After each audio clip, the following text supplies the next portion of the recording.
Alright, testing, testing.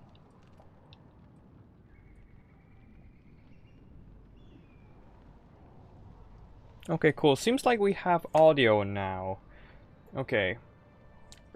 Oh, it seems like the chat is empty, so I guess I'm just gonna start playing.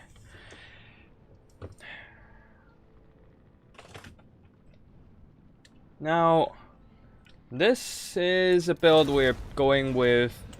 Well, it's a rather cursed Coatl build. We have a full stealth army here with the Coatl here, the spirit of Tepok, giving everything beneath it stalking. So that means the Dread Saurian here, the Bastillodon, the Slan Mage, they all enjoys that stealth buff aura from the Coatl, as well as these Star Chamber Guardians. And with such a strong melee core, monster core in the middle, we'll also be screening out with some chameleon skinks to provide that flanking firepower and mobility, going after enemy backlines and whatnot. And with that, we will be going into quick battles and start the game. And let's see what kind of opponents we're facing. This will be a pretty awkward build to play. I mean, I basically picked it because it seems fun to play with. I mean, instead of other more balanced Coatl builds. I saw one of the suggestions in the voting video mentioning, well, Dread Saurian action by the viewer Dog, and I'm like, okay, that sounds fun. So I just incorporated this Dread Saurian into the Coatl build because, well, first of all, Dread Saurian's weakness, one of the biggest weakness, is firepower because it's so goddamn large. Now, with that in mind, they would just die to range firepower. But what if artillery can't spot them? Now, that's the thing. Like, if they can't be spotted, they can't be targeted by artillery fire, and that means they should be able to survive until they get close enough for a melee engagement. And with that, Dread Saurian and Coatl seems to have some kind of synergy. Now, for the rest of the army, we are still going full stealth anyways. Chameleon Stalkers, a decent melee troop, while still providing... it's not exactly the best melee power, but will be enough to handle low-tier skirmishers, or low-tier missile infantry. So we will be having, well, 4 of those, because maybe we can do 5 this time since it's Skaven.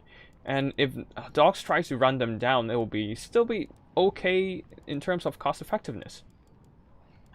Now, for the rest of the stuff, anyways, let's just get this Chameleon Stalker in the fray, and we're running out of money already. Great. Just very great. Now, one of the biggest strength of this build is the ability to bamboozle your opponents. Everything is stealth, right? So normally your opponent would expect something, say, an Oxyauto. And as a result, well, when they see a big, massive monster in the middle of the buff, in the middle of the Spirit of Tepok Coatl buff, they might be surprised, and when they were screening out, try to find the skirmisher, instead you just get a huge armored monster fist that punches right through. Anyways, with that in mind, let's let me think. What should I pick?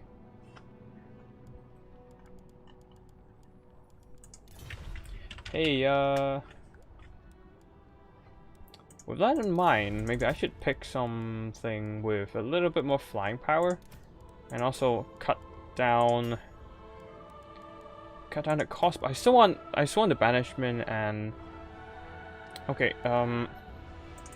The shield here might be less useful, so I'll just pick a normal Coatl because the Shield of Thorns provide physical resistance, while a lot of the ammo from the Skavens provide magic armor piercing, so that's a physical resistance buff might not be too useful.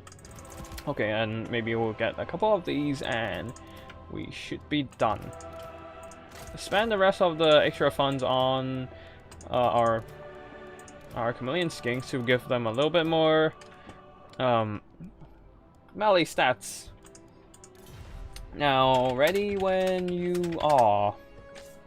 And we'll wait for our opponent. This is probably a stupid build, but it's about being fun though.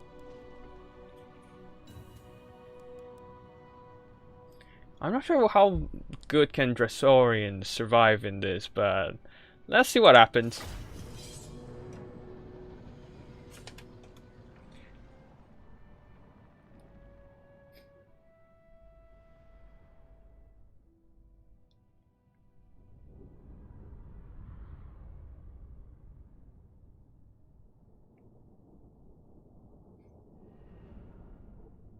And we wait for it to load.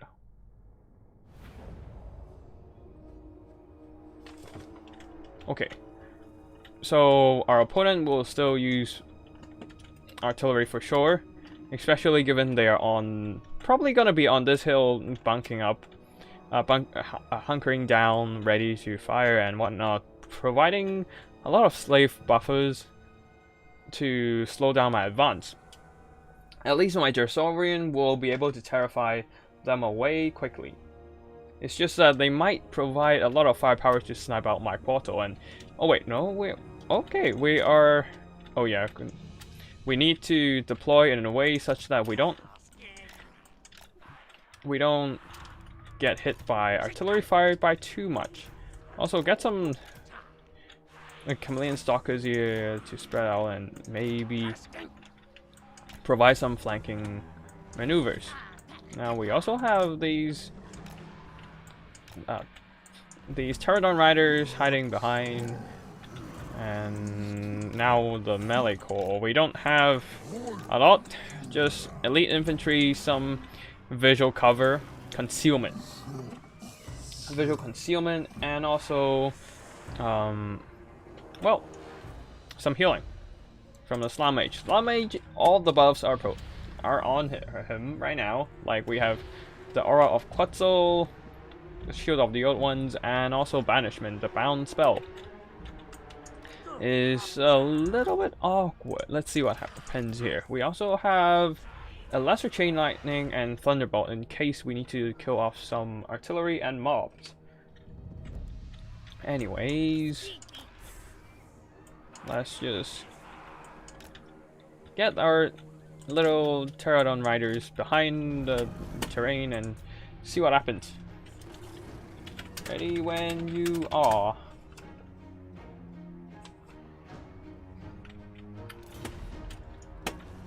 And good luck, have fun.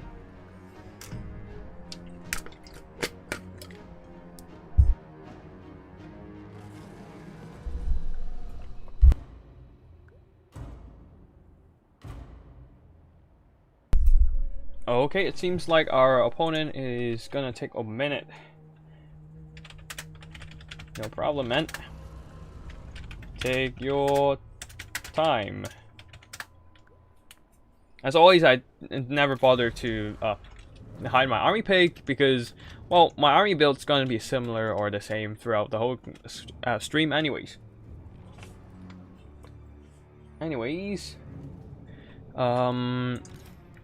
Let's think about what my opponent will bring to the table. Okay, most likely there will be poison wind globadiers, and hopefully maybe our pterodon riders can go and distract them while our chameleon stalkers will be flanking around, hoping to get into their backlines. I don't really care about Skaven melee combat because we have this. Any monsters will be dealt with by Dread Saurian, and any infantry can be grind down by the Star Chamber Guardians. The thing is the mass missile fire. Whether the Skaven will have enough to drag down my units before I even get into melee combat, or do they have anything to discover my stalking units? Now, pterodon riders, they will be harassing they will be harassing opponents' firepower, and that's basically it. At least my opponent will be a little bit confused when they run into my build, as they cannot see. Okay, cool. Let's go. My opponent is ready, and let's see what they might expect. Like, you can't really Okay. I don't really mind dealing with this. We can just push. And of course there are poison wind globadiers.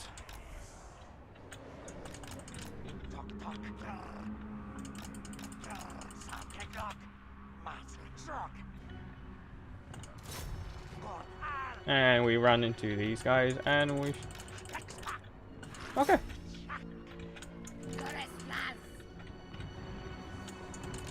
Okay, we can't waste all our... Stop.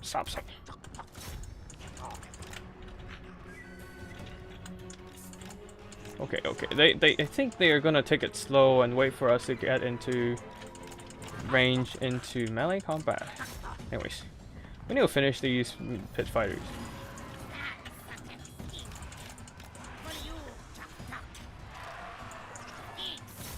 And let's see what's here. Huh, okay. It's Flock the Unclean, of course. Oh crap! I didn't expect them to hit that hard on the fraud.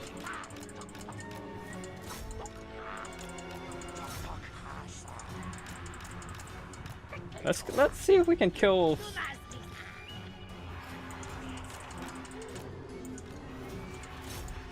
Let's see if they can kill fraud. Holy crap! Okay. While they are busy with those stuff. Oh crap! That thing really hurts. And while they're busy with those kind of stuff, we can just keep pushing.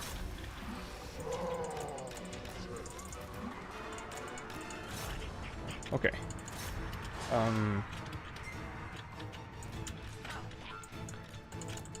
Our stalkers are fine again, so we can just push in.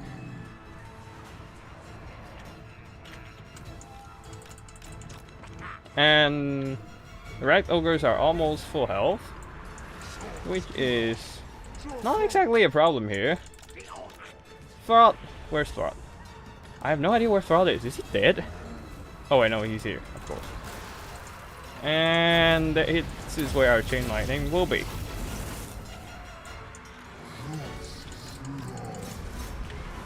And we keep pushing, we don't stop.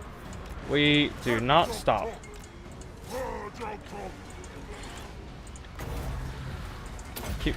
Keep the bombardment pressure on there.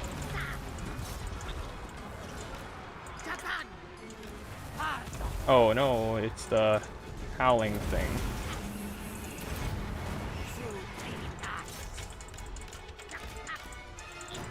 Okay, just need to keep pushing. And also, what else do we need? Oh, not much right now. Let's just get some armor on ourselves. And this. Now, they don't know the chameleon skinks came back, so we sent in some of them into melee combat. And, well, let's just keep ourselves topped up in terms of health. Let's see what else we need here. Oh. Wait, is Fraud really just dead for now? Like, I can't even see them. Anyways, let's just drop something here to clear out the chat. Oh. These poison winds are back.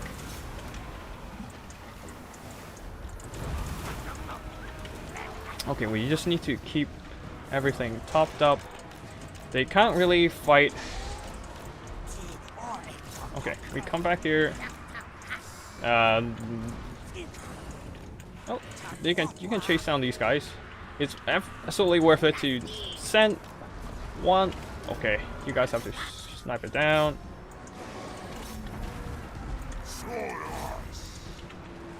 And keep them topped up in terms of health.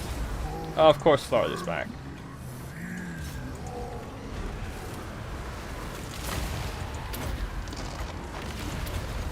Okay, we need that.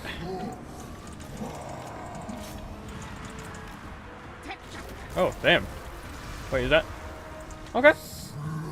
The helping abomination is still there. I thought it might have been. Okay, that's a bit of a annoyance. With the Star Chamber Guardians terror outing, that's not good at all. And of course, we need to send in our skinks to clean up everything we can.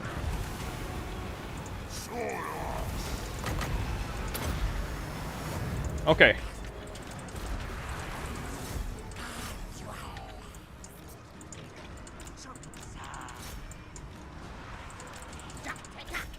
And, well, there goes our dear... Oh, well, really? Come on. Alright, our leadership is gone now. It's not coming back. Okay. The pit fighters are somehow... Okay. We need the pterodons to keep staying in the fight. Can we actually hit the damn thing with a lightning bolt? Nope, probably not. And... they're not coming back either. Let's see if we can do something with a rear attack. Nope. Our leadership dead, everything's gone. Chameleon skins are not enough to save the day. Okay. Just let me quickly exit the game and save the replay. Just gotta change the name of the autosave file, and that should be good. Coatl Build lose 1. Yep, that was the stalkers did okay, really. The Slot Mage not really recovering the value. Star Chamber Guardians, I probably need more healing to sustain them, and there are not a lot of good targets for the Pterodon Riders to fight. There are a lot of slaves here, which means they will be fighting cheaper units. Wolf Reds, they are not that good anyways, but the Poison Wind Globadiers are a very dangerous unit, and I really have to put a lot of resources to chase them off, but in the end, the monsters actually did most of the work here. Fraud Unclean, as always, a very good unit. Anti-large armor piercing absolutely killed my Dread Saurian, who not even close to recovering their value. Coatl here, 900 value as well, only that much is not enough, so as always...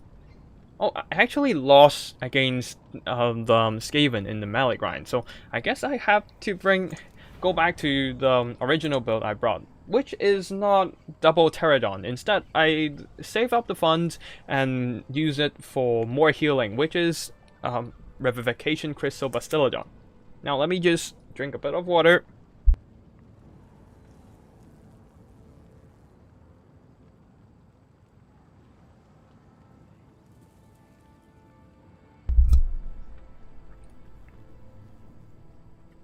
Okay. Oh, Cypher and Reptilicas, thanks for a tip. Actually, I know that they do if you control group them, they wait. Oh.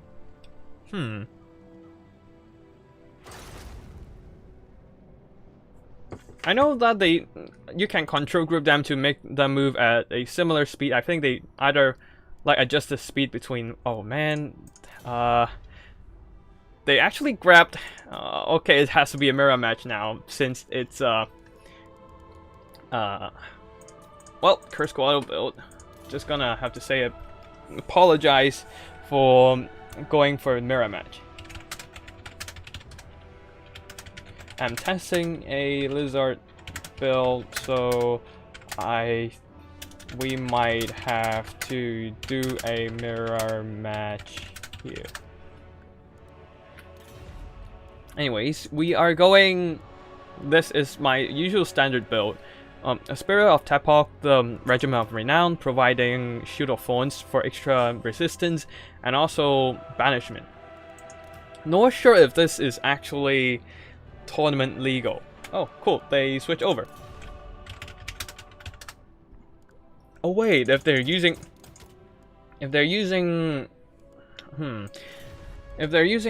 Empire, we might have to go for Chameleon Skinks instead.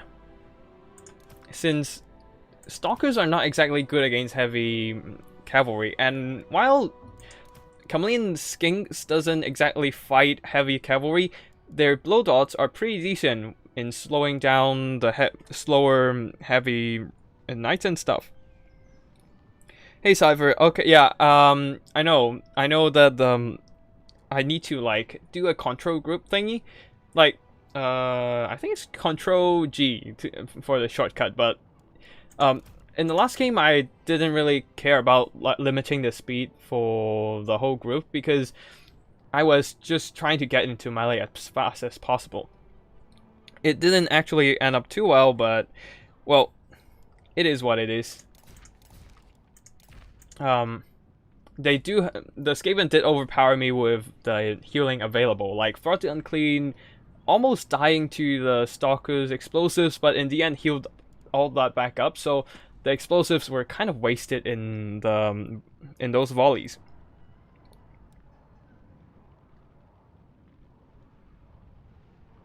Anyways, let's just tell the opponent ready when you are.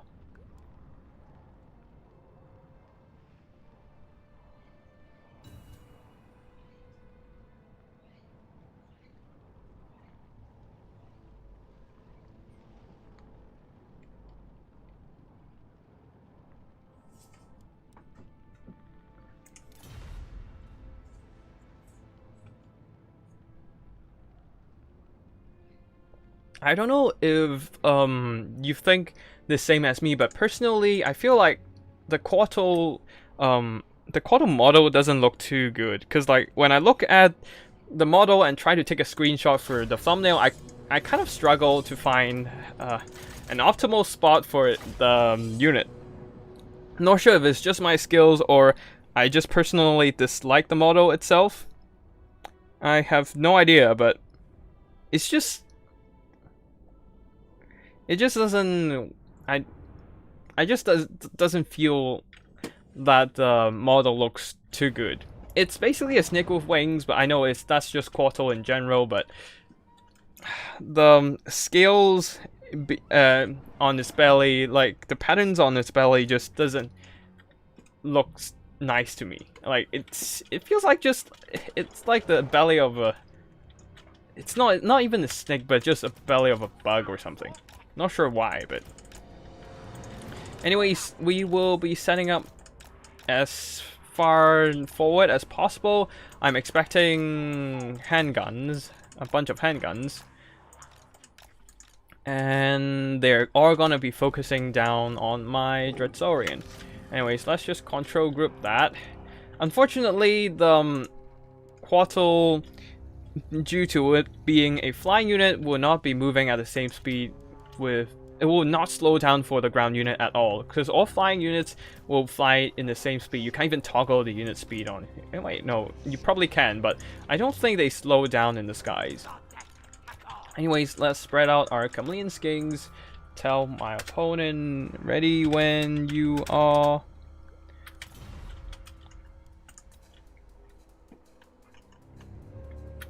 And we'll see what happens. And we wait. And we wait.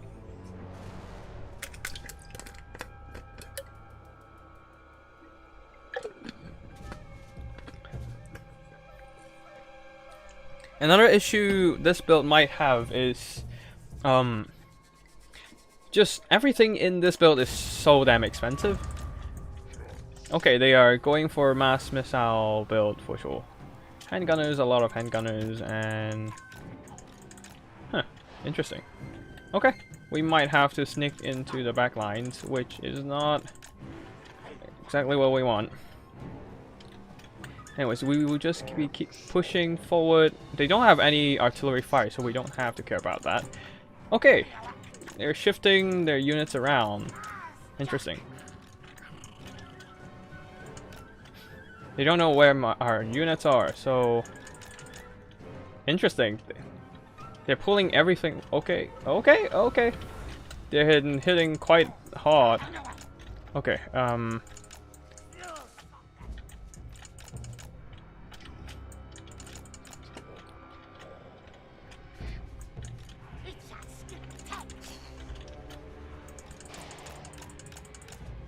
we just need to do some dodge work.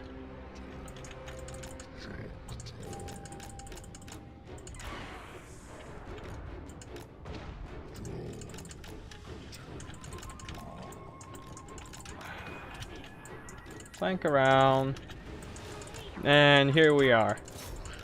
Let's go. Oh, that hurts, that hurts, that hurts a lot.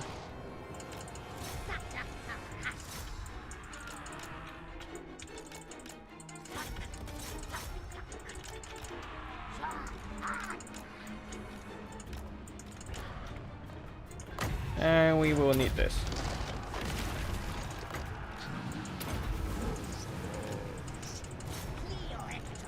And here we go.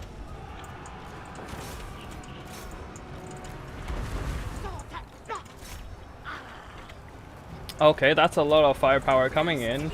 We need that here, like right here, right now. And please, I need that.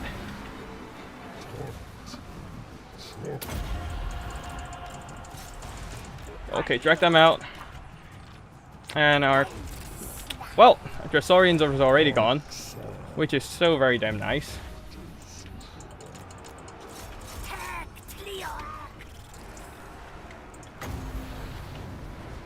And this is awkward. Let's put something over here.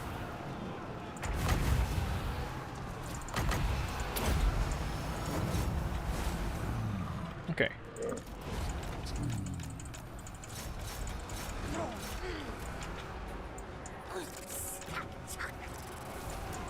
Continue our harassment. Just keep going. This is probably not gonna end well. Volkmar is still just so tanky, man. We will keep rushing in forward. Okay. And Volkmar being so tanky against the Temple God's magic attacks means he's not going down. In contrast, our... what did they call it again? Slan Mage is going down, though. No more leadership, though, so that's a big issue here. Let's heal up our... God. Yeah, they're just not doing much against Volkmar. He's... Yeah, I didn't expect Volkmar to be such a big issue here. I forgot that he has magic resistance, and that's exactly what he used against us. The only hope he had is probably... the only hope we had in taking him down is probably the Dread Saurian. Which is exactly what the cannons here are for, taking down the Dread Saurian with all the missile attacks. And since the Dread Saurian has such a thick hitbox, the penetrating cannonballs actually do additional damage against it, so overall, just not exactly good, favorable engagement. Yeah, not exactly a favorable engagement overall. Now,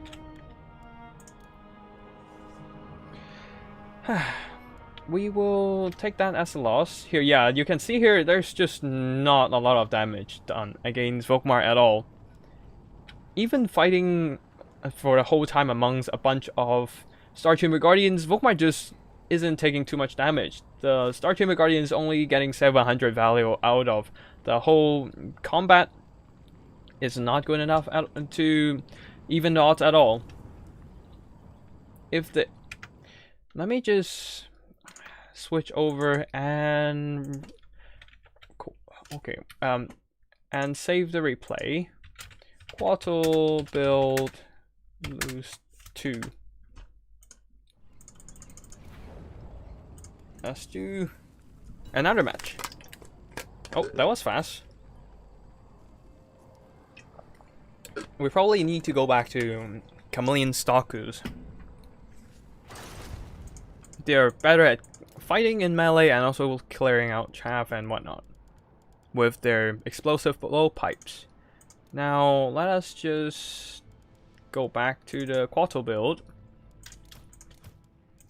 Give them a bit of chevron and see what our opponent might pick.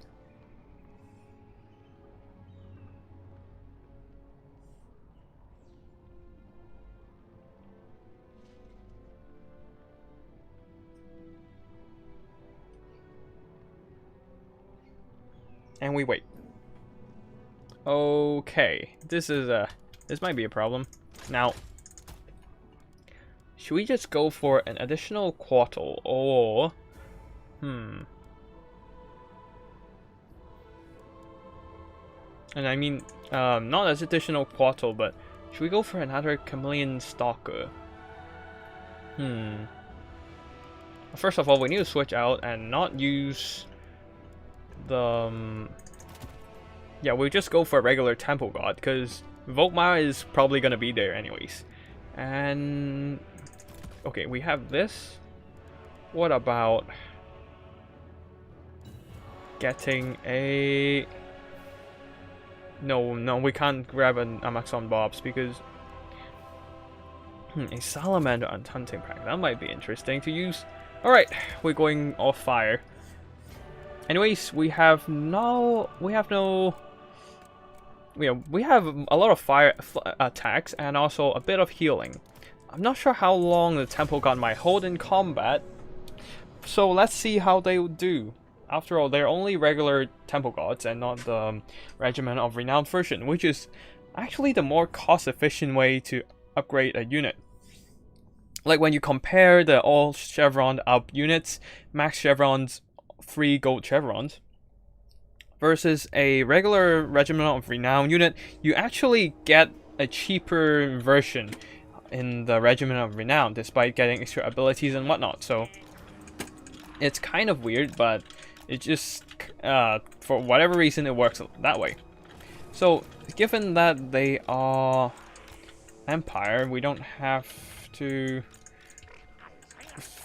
we have to be careful about knights.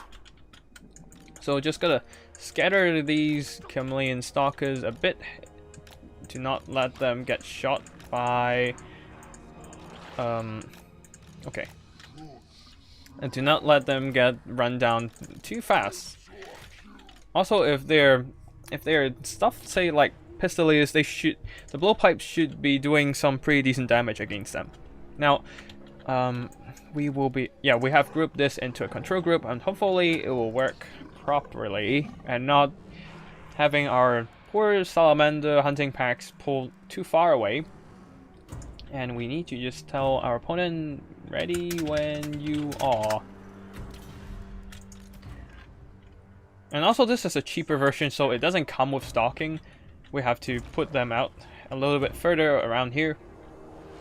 And let's see what the Empire brings. If they're bringing stuff, say like the same onion build we faced in the last game, we still might be facing quite a bit of trouble. After all, mass armor-piercing missile is the biggest weakness of this build. A Dread Saurian might have a lot of health, but it's still not enough to tank the endless missile fire from the handguns. And we have a lot of huntsmen and unbreakable infantry, so the terror is not gonna work. We will need to clear them out. Okay, we will have to clear them out rather awkwardly. Okay, come back here. They don't have other heavy cavalry, which is quite a bit of blessing when if you ask me about it. because we only need to drag down one Empire Knight unit, but I assume... Okay, Marcus Wolfheart is in there as well, I assume. And of course I forgot about them. They know about our targets, they'll probably just come over and try to fight us. Or no, they will just be scouting out. Just stop running around and reveal my units, please, will you? Anyways. They know what we're bringing. They have some swordsmen. Unbreakable flagellants might be an issue. But yeah, let's see what happens.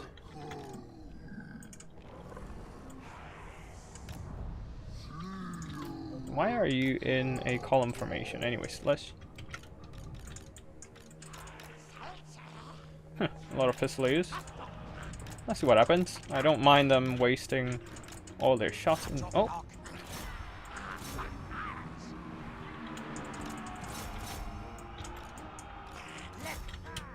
Anyways, we will be pushing out.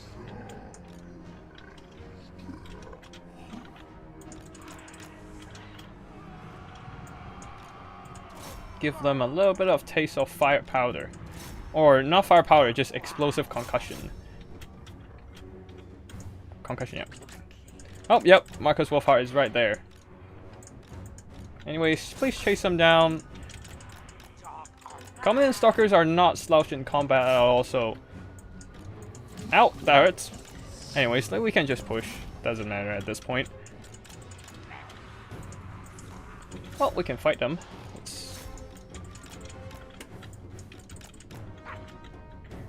Okay, we're pulling back a bit.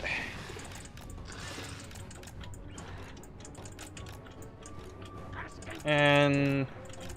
okay, we need to come back here to avoid those firepower. Anyways, please push.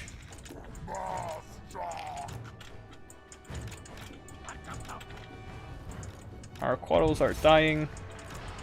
And of course, that's gonna hurt.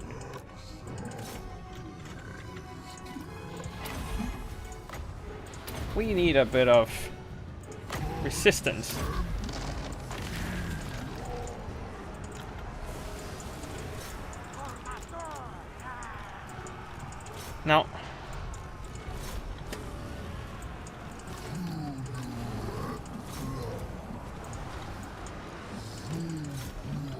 Now, we need whatever we can to disrupt them.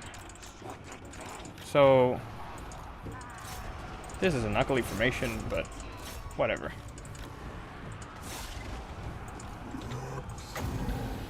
Okay.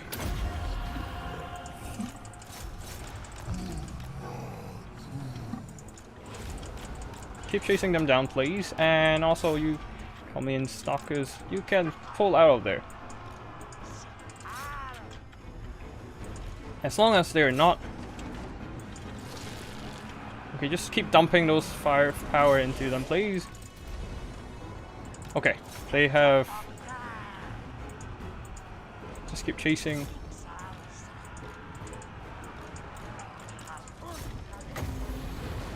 Now, time to break up some resistance.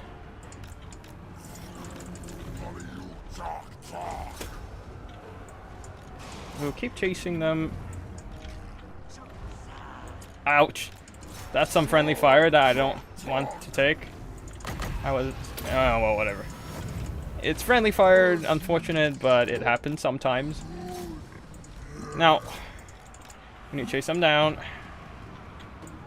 Okay, these gunners I've dealt with. These guys are a little bit too close to...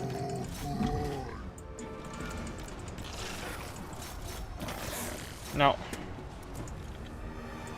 Just keep grinding them down.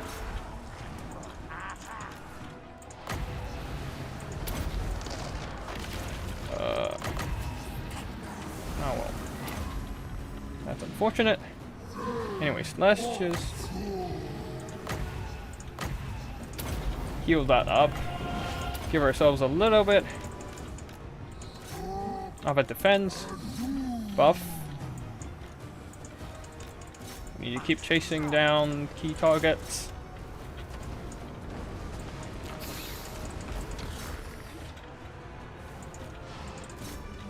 We are a bit on the awkward side in terms of. Okay, okay, this is a bit awkward in terms of balance of power. Yeah, honestly, this is not a good build. It's basically putting all your expensive units in a single, expensive eggs in a single basket kind of build. And I actually played this against some Beastmen monster match. It was fine, but against something, say, mass missiles, yeah, this Dread Saurian are just too much of a big target.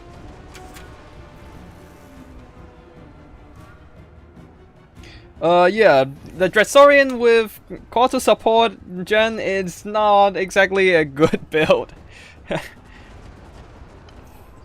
But it is fun to play with. Like, it's not actually winning me battles in today. It won me some battles in monster mashing against Beastmen.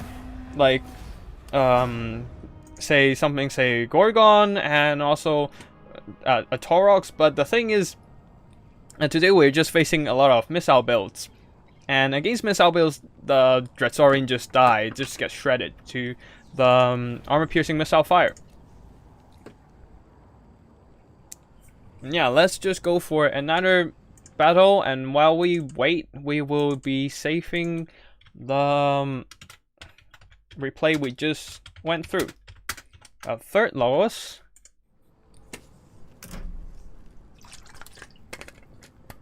You have a lot of expensive unit in the same, like, in the same small concentrated area in this build, so it just kind of, yeah, I think we will be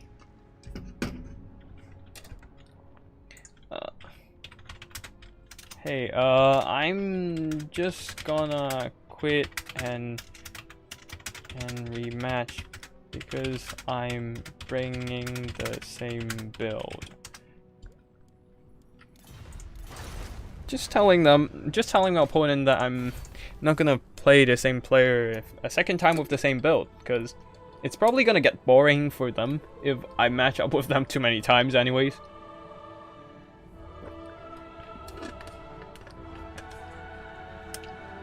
But yeah, overall, looks like we're gonna have a tough night today. Or for you guys, maybe it's a day currently.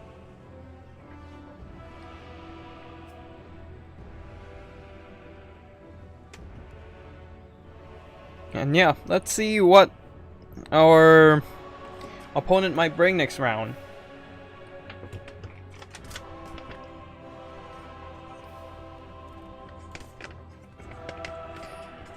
After all, like this build mostly relies on its ability to bamboozle opponent. And if my opponents cannot get bamboozled, then we might have a problem right here. And anyways, let's go for the Cursed Coatl build again.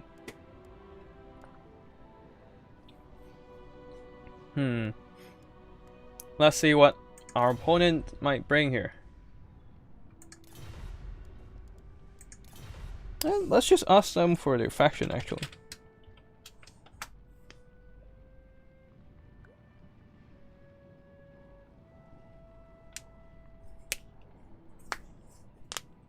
And see if they bring something like Dark Elves, then we are pretty much toast here. Dark Shards are a bane of Dread Saurian, especially when we don't have a lot of disruption units against them. Oh, Beastmen, I see. Let's see what they're bringing. If we're going Monster Mash, then we might have a fun game. But if they're not, then it's most likely gonna be a lot of throwing axes. And if they bring throwing axes, we are toast. Alright, ready when you are.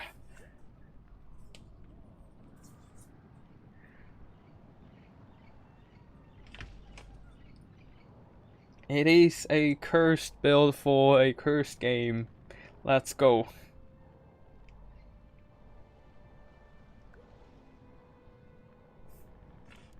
Oh. Let's go. I think I'll be playing around another hour. Like, playing for another hour, and I am gonna end the stream right there. Like, if the stream lasts for too long, it's just gonna be a pain for the viewers anyway, so let's just do that. Anyway, oh shit, my phone is almost out of battery. I need to plug it in. Yep. Got it.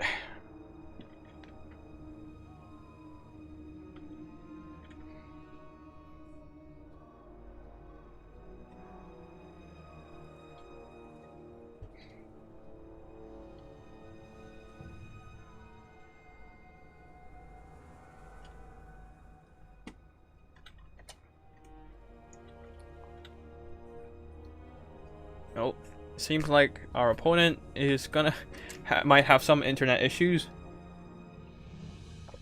which is pretty much inevitable in the online gameplay over here.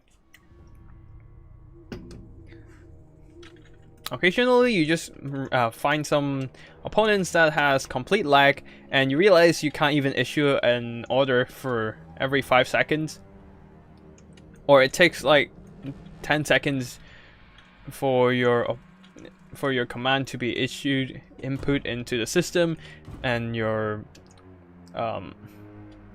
units to react. It's just sometimes it do be like that. After all, you don't have a server to host these games, and yeah. I do like this map in terms of aesthetics. Sometimes you just have this really cool comet right here dropped into the earth, creating a whole ravine, and we're gonna go into the comet right here. Yep. They have a little bit of green crystals here, assuming that is the warp stones that our dear Skaven friends will crack on and huff them. They do love their warpstone dust. Or is warpstone something coming from the old world's Earth itself? I'm not sure. I heard it's also from comets and stuff. Anyways, we will be. Wait, why are there warpstone mines here when it's obviously when these are obviously not like Skaven buildings? Like, I'm pretty sure the humans don't. The humans. Okay, what is this? What do we have here? Okay. Just livestock corpses, and some. Oh, our opponents is really do be taking their time. Maybe we have to quit this one, since I don't think. Yeah, I think I'm just gonna quit this game.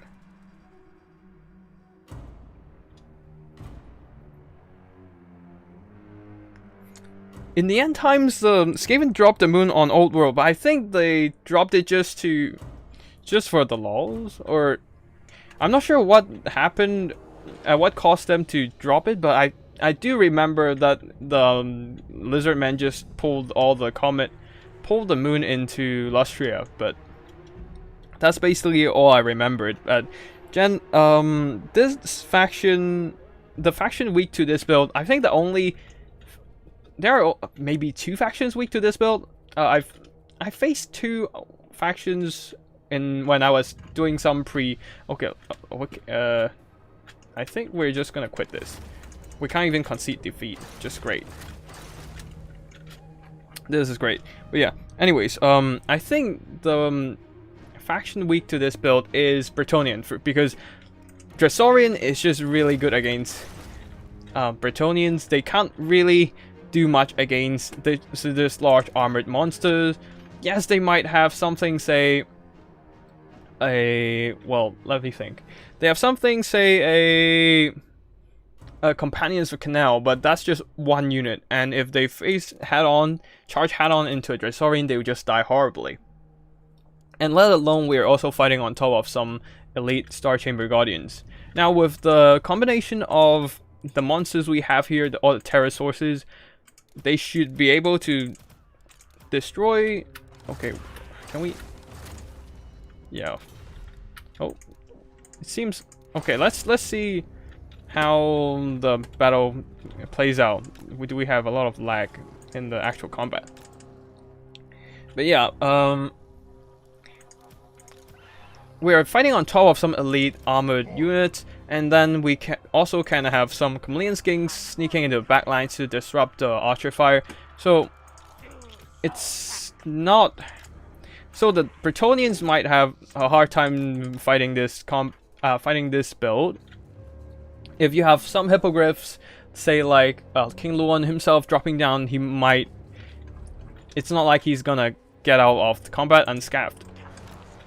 Now another build, another faction that I fight against multiple times, I'm not sure if it's because I've faced inexperienced players or whatnot, but I still won, is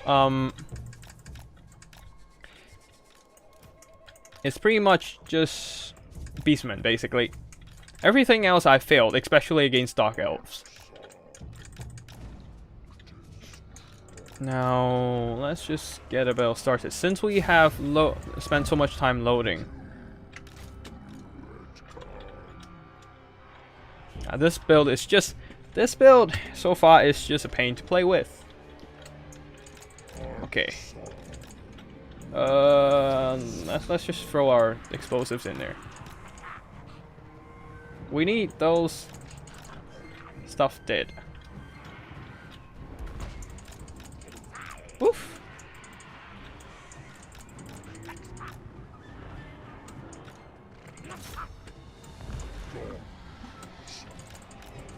Not like we care. We just need to make sure their firepower can't destroy us.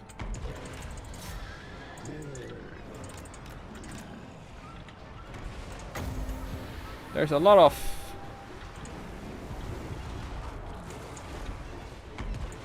Anyways, we will be rushing in. I don't care what happens at this point. We need some healing.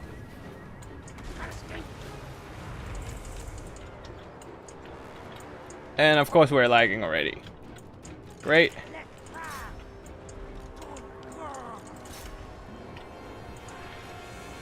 Anyways, we need some heals. And of course the Manticore is fighting. It's weird. My opponent seems to be a bit slacking in terms of the micro. Anyways, we need a little bit of healing in here. Okay, kill that dude. Kill the Eye of Merciless, please. We will be continuously chasing them down, pressuring my opponents. Okay, this is not good. It's 1 versus 2 over here. Let's just give them a little bit sandwiching. Now get out of there. They're probably having a lot of Tuskegore chariots. If they dare dive down, we're not letting these monsters get going back up.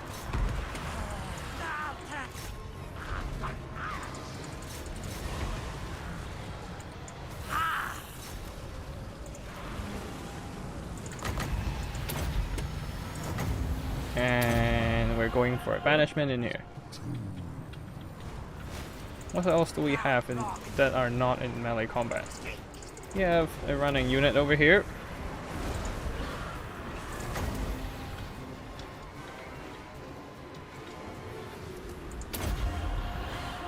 There we go.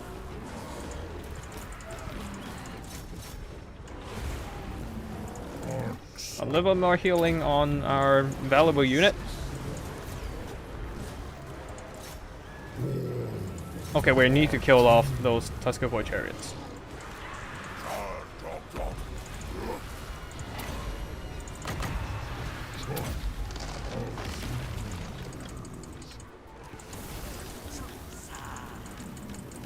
Oh, this is not good. Please come in here, help.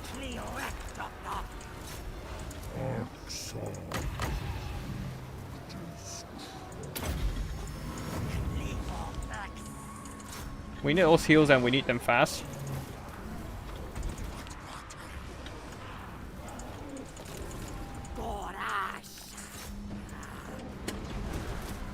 And we need that Dread Saurian right here, right now.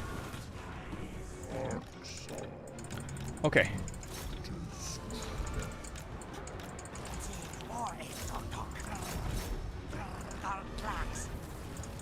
Okay, this is a awkward fight. Now, a little bit more. Okay, at least we're finishing up their little priest stuff. Okay, we need to kill them off. Who has better mobility than these guys? Now,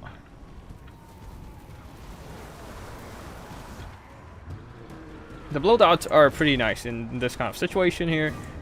And can you come back here and finish them off? Okay, we have some.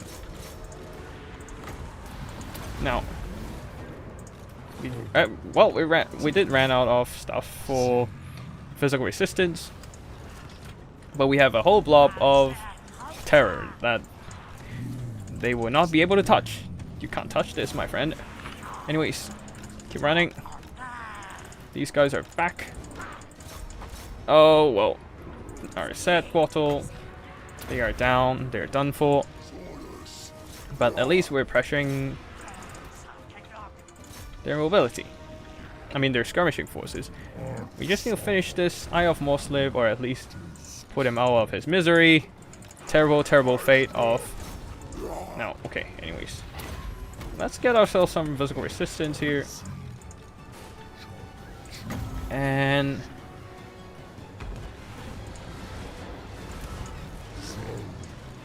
yep, pressured them away. Give ourselves some heals.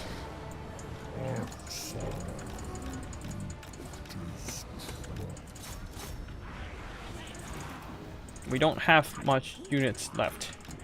Only a couple Coatls. I mean, not Coatls, but only a couple chameleon skinks. I think we can afford separating our forces a bit here. With two blobs, some chameleon skinks supporting our Dread Saurian. And also, okay, everything, a bunch of their Razorgores are done for.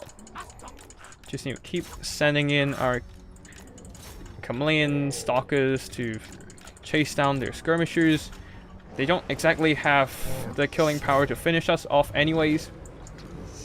And they do not have the killing power to finish a Dread Saurian for sure.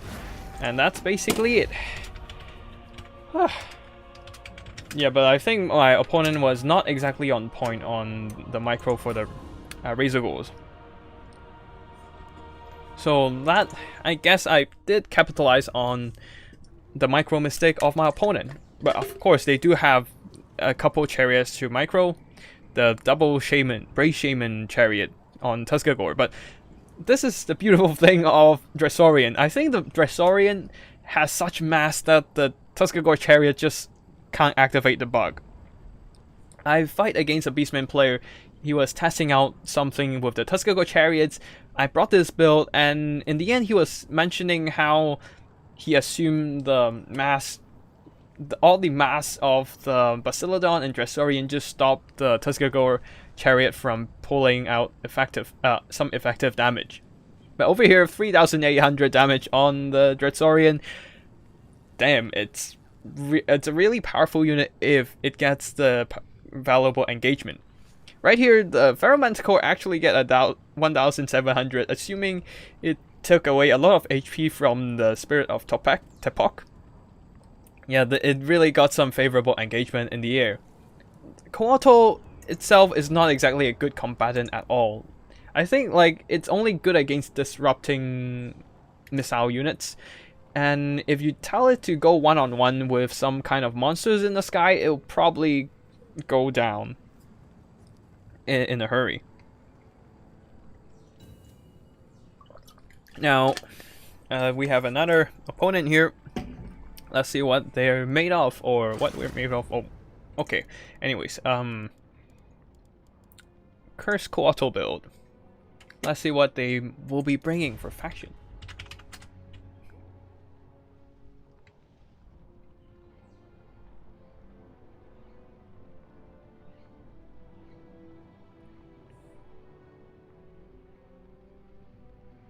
Oh, well, another Empire build. We're gonna have some trouble. Maybe we have to extract the Dread Saurian from the equation. Well, they're bringing Dark Elves, then for sure we're not bringing a Dread Saurian. It's such a big target, it just absorbs all the firepower. It's not worth it at all.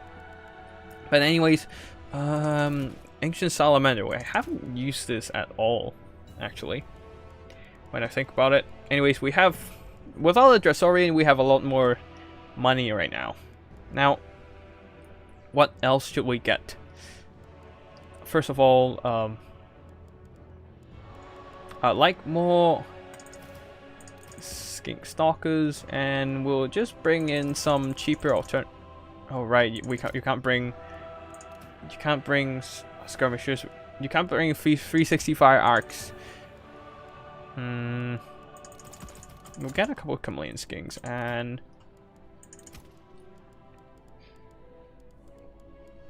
yeah, an ancient salamander. Actually, no, we'll bring a couple Bastillodon in case they have anything. A couple chameleon skinks, and let's go for a wider build. Like, personally, I really don't think a Dread Saurian build would work here, so why not go for, well, Ancient Croxagore. Oh crap. What we have?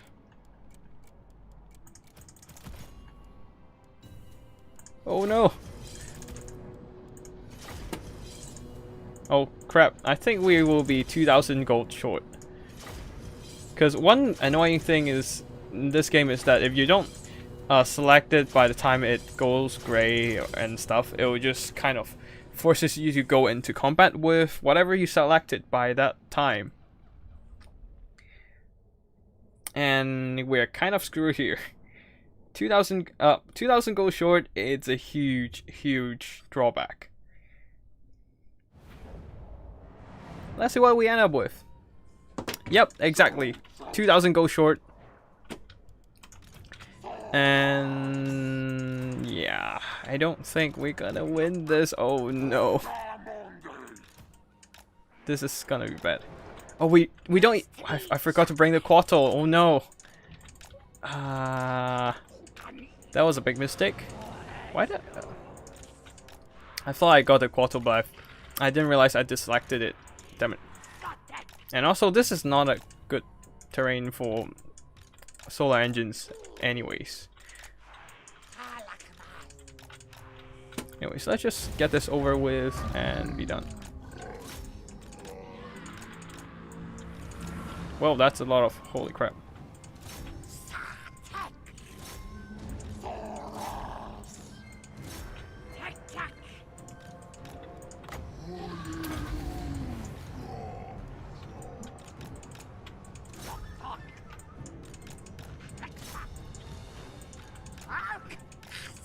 Okay.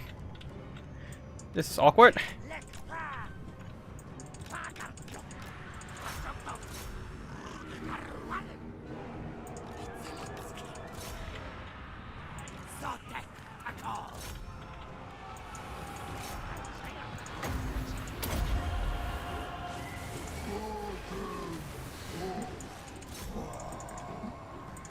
Oh, they're going full kite? Okay. That's gonna be annoying.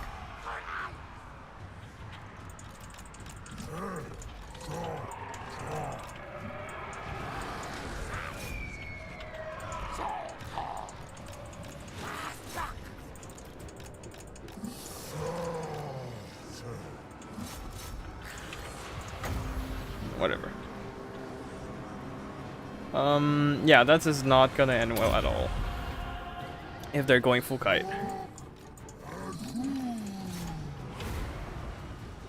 Well, let's see what we can do here. I mean, do whatever we can to at least not lose this fight with too much of gap.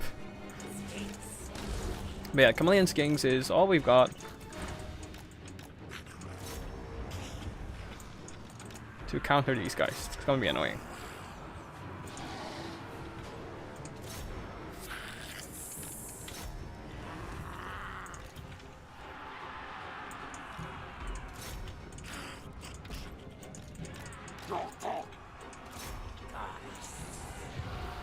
And we are gonna do some heals.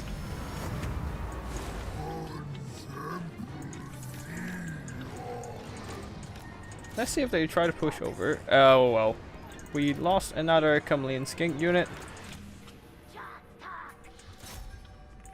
We just keep firing. That's all we can do. Huh, okay. Interesting.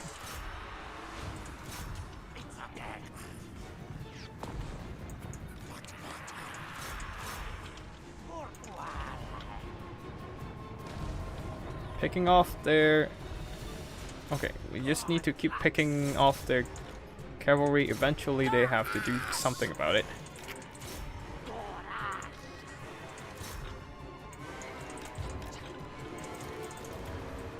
Although these proxygores are not gonna be happy at all. Ah.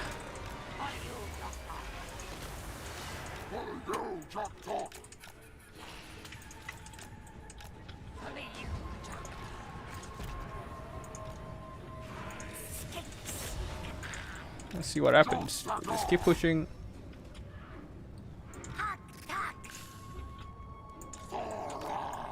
And we'll get ourselves a regrowth to pile in all elite units. Anyways, less elite units will be here. And just get a heal. Get a bit of a heal. Let's dish out as much damage as possible. And we'll keep fighting. We'll keep fighting.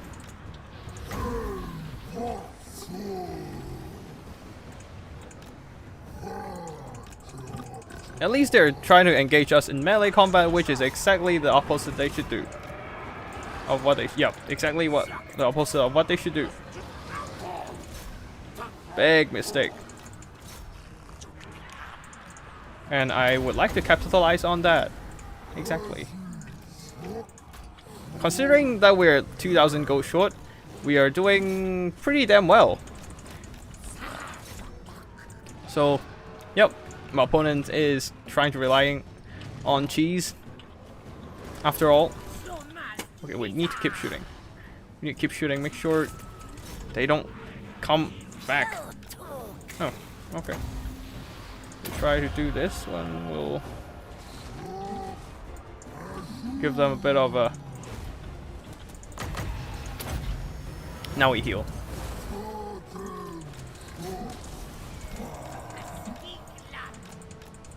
Wait, where are... yep, they're going in to pull down Malice. Exactly what we should do. Oh, and the Croxygores are still trying to chase down us. Yep. Yeah, you guys can just run. It's fine. They are still pressuring the funny thing. They're still trying to pressure them. Got them.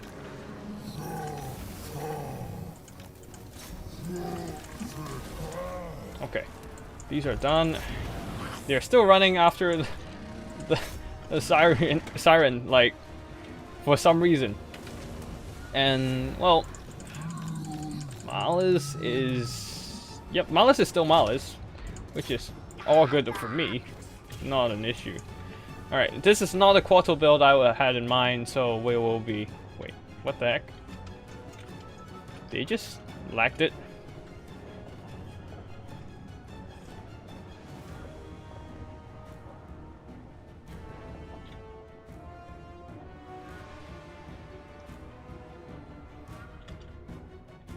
Oh,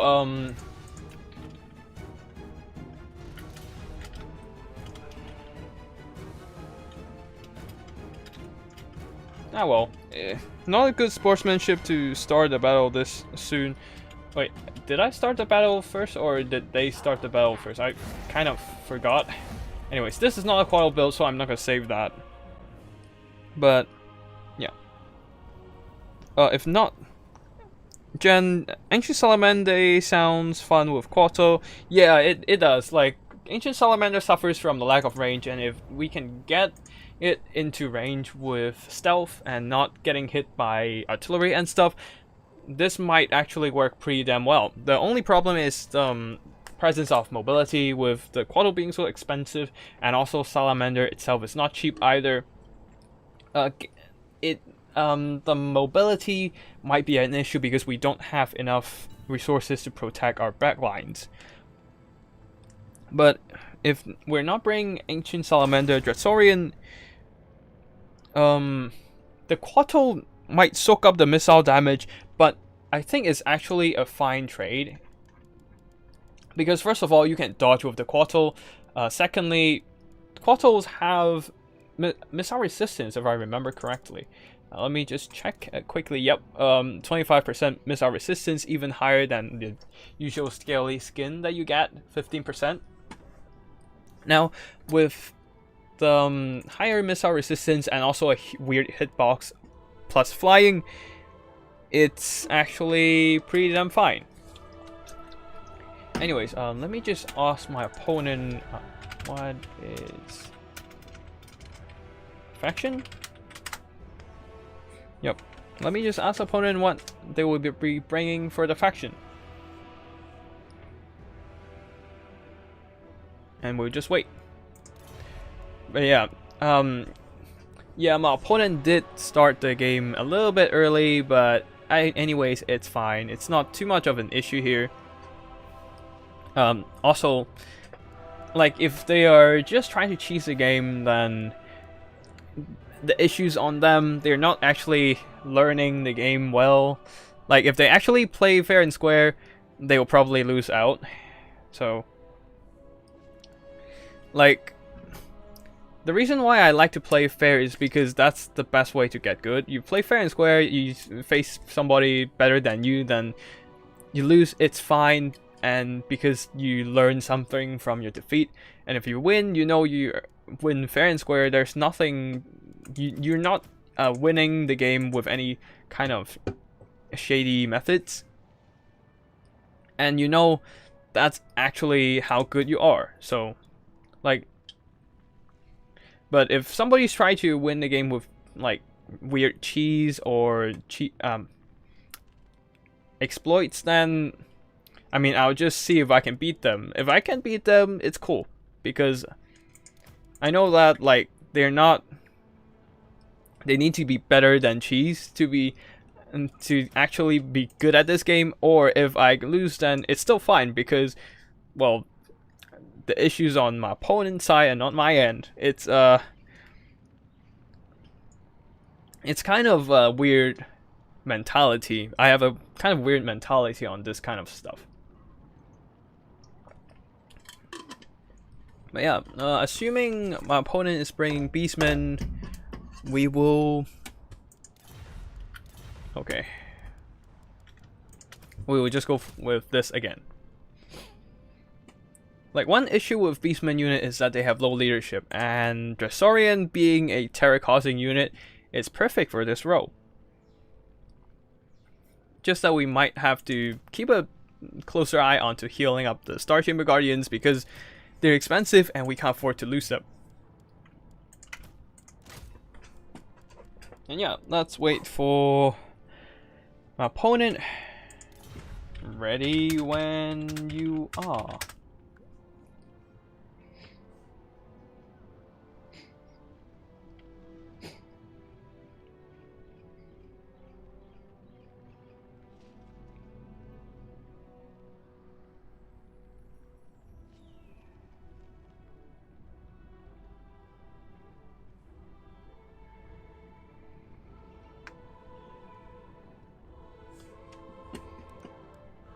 Let's see. When are they gonna bring... Let's give them another minute and see when will they start the game. I should have enough time to play 2 or 3 more games anyway, so it shouldn't be a big deal.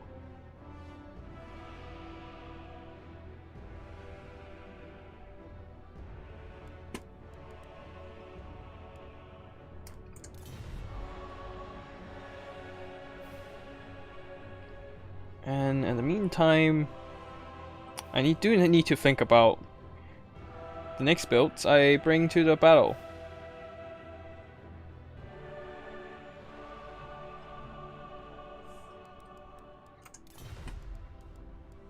Okay, anyways, that should be a minute, right? We do have we don't exactly have infinite time for stuff, so yeah. We do have to push a little bit.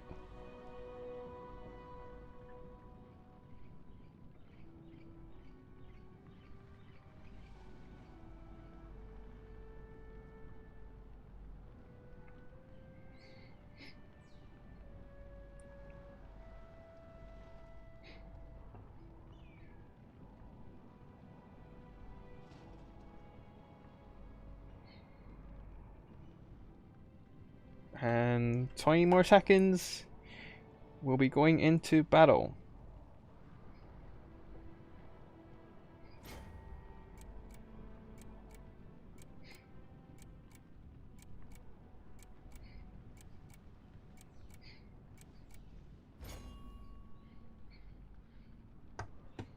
Yeah, we kind of have to push for this. If not, we'll just be waiting for the whole night.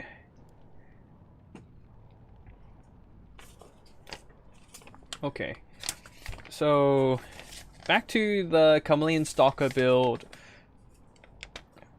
We're not going to use Chameleon Skinks because, oh damn, the Skinks and Stalkers, they all called Chameleons. It's just confusing. But yeah, the regular Chameleon Skinks is just, they suffer from dogs for sure.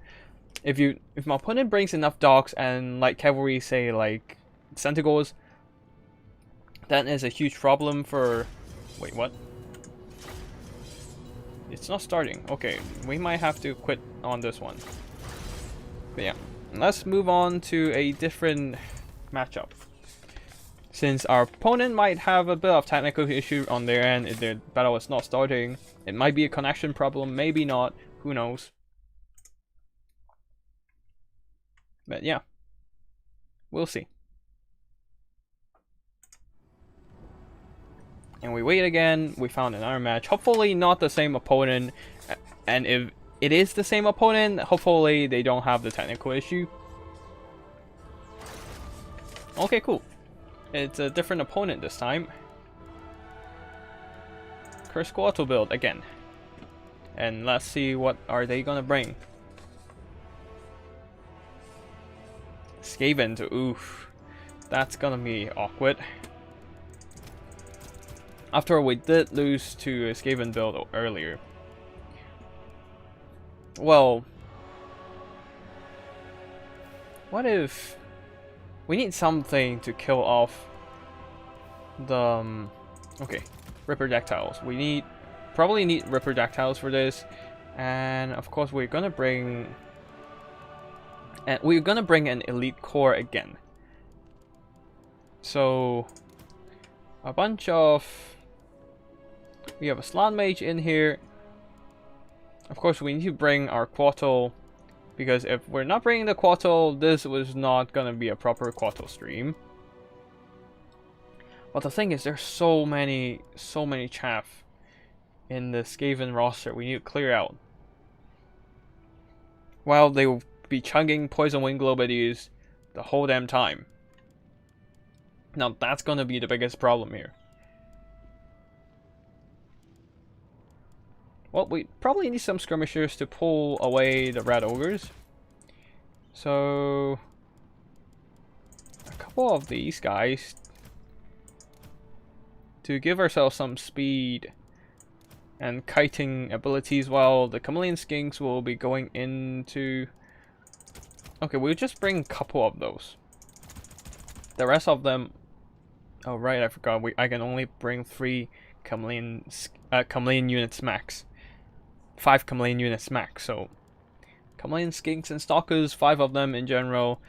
Okay, 1,000 something more. Well... Croxigores or Sacred Croxigores? The Sacred Croxigores does have a bit more... does have a bit more leadership. I mean, let's just go for the Sacred ones. Provides armors... provides some extra melee strength. Armor piercing, not exactly the most useful stuff here, but good enough. And then we... Wait, no, we need terror. Well, Pharaoh Stegodon it is. We need the terror. And give it a little bit of... Wait, let's give our units a little bit of melee buff in case they need to go into hand-to-hand combat.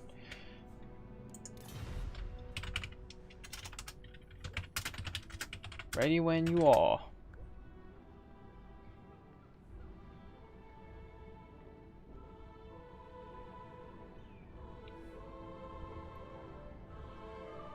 Yeah, Jan, exactly. It's all about like feeling. It's all about enjoying the game, right? Because this is not exactly a high stakes scenario. Like all the stakes you have is the leaderboard points, and that's it.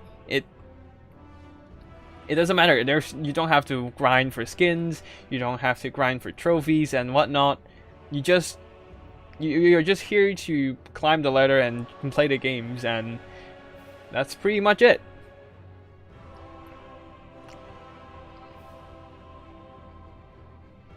If you don't feel like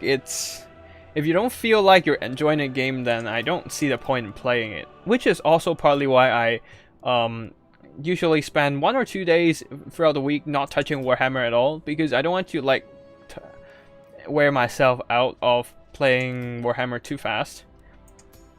Like if I keep playing it every day all the time, then I'm pretty sure at some point I'll start hating at the game and treating it as some kind of chore instead of a game that I enjoy. And right now I enjoy it because I switch it out once in a while, doing different stuff that makes it enjoyable. And yeah, it just have...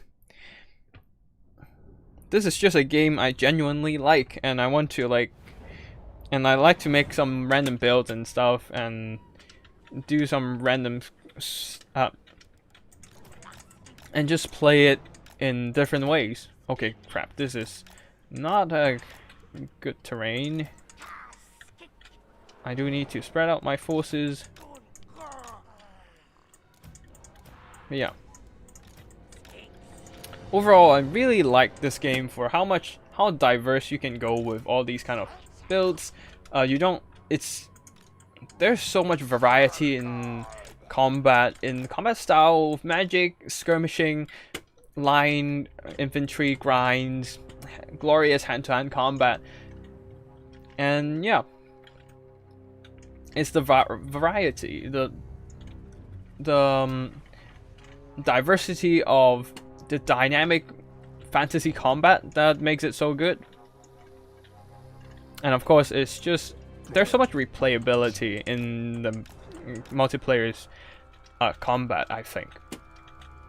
Like, I played some Rome 2 before, but it's a really long 1-hour grind. It's a lot more focused on like tactical maneuvers with troops, of course, because, well, it's all about the 2D movement, but now you have air forces that can swoop in and destroy your opponents. You have magic to buff up your troops and also destroy your opponent. So it makes and of course the design of the game makes the whole combat goes a lot more fast paced. Makes it more friendly to just random quick battles. And also a multiplayer scene, I guess. because you do have more convenient conclusion of the combat. You can just go in, spend 15 minutes to play a game and just call it a day, but in Rome 2 you spend like an hour for a single game. Anyways, tell them they're ready, good luck, have fun, and let's see when our opponent will be starting the game.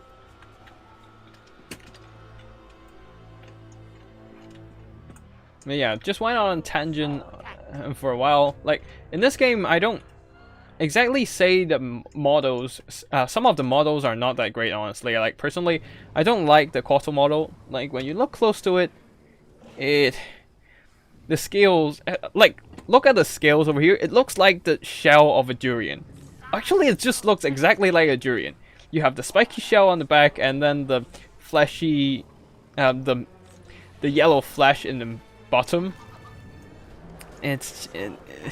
I personally really can't say I like the design, but like other stuff say are really cool, like these Eternal Gods, in Star Chamber Guardians, not Eternal Gods. Star Chamber Guardians just look so cool with their armor, with the glowing, how do we, glaives? Yeah, I'm not sure what they call, but like halberd, glaives, whatever.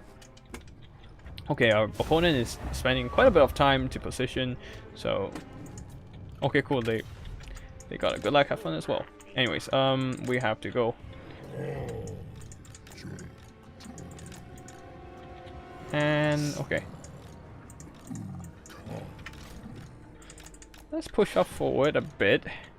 They have, well, as expected, a bunch of. We need to circle around. Okay, they have docks in there, which is a problem. Huge problem.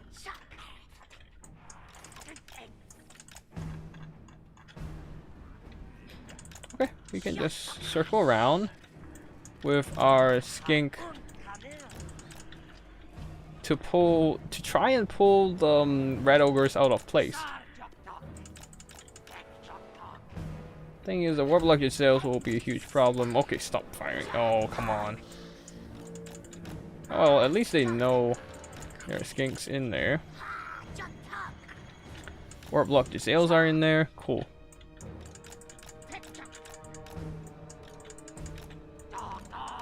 We might have to send in the... Yeah, we might have to send in our dear Chameleon Stalkers first. We only have so much ammo though, so that might be a problem.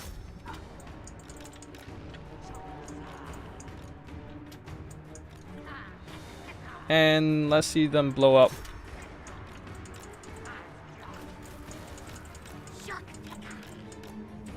Okay.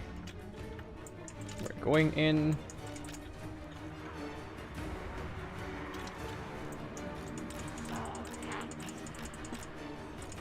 Okay. Yeah, we can push up now.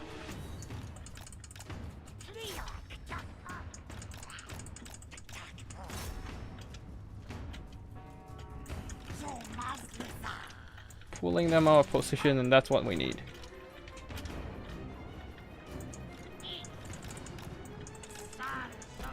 We need to pull back.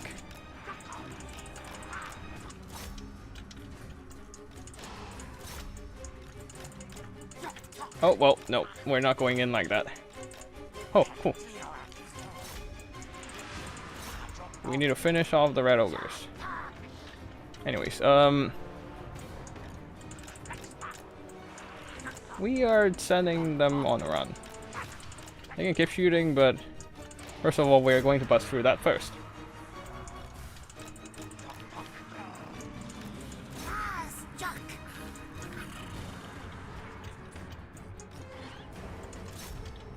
Oh no, the stalkers are in big trouble right now.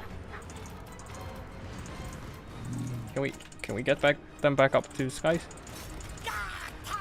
Probably not. This might be an issue. Okay.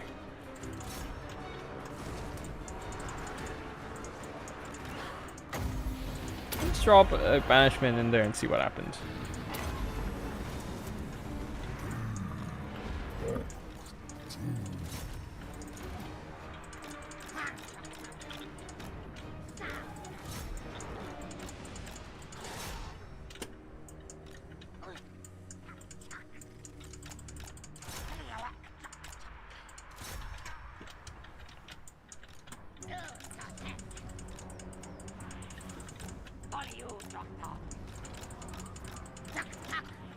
Okay, we are going into melee combat again with these troops. Wait, what is...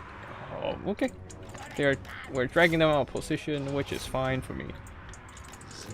We need to finish them up, damn it! This is not good.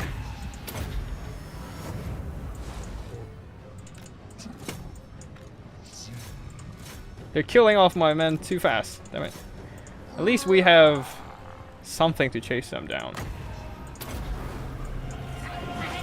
For now. It's not exactly an optimal engagement for sure, but it is the only thing we have right now, basically. Oh damn. These guys are dying fast. Okay. We need to finish off these.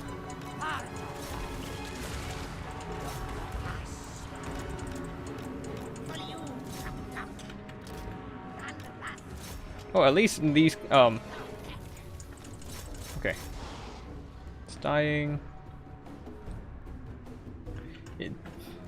This one is not going back up to the skies, which might be an issue. Oh, whoa! Then that's a Dread 13 spell. That is a big problem here.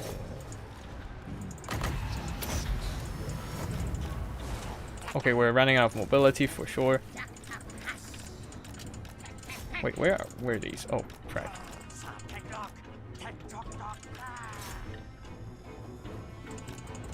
Keep pressuring these guys. Yep, we're running out of mobility for sure. Well. And our deer.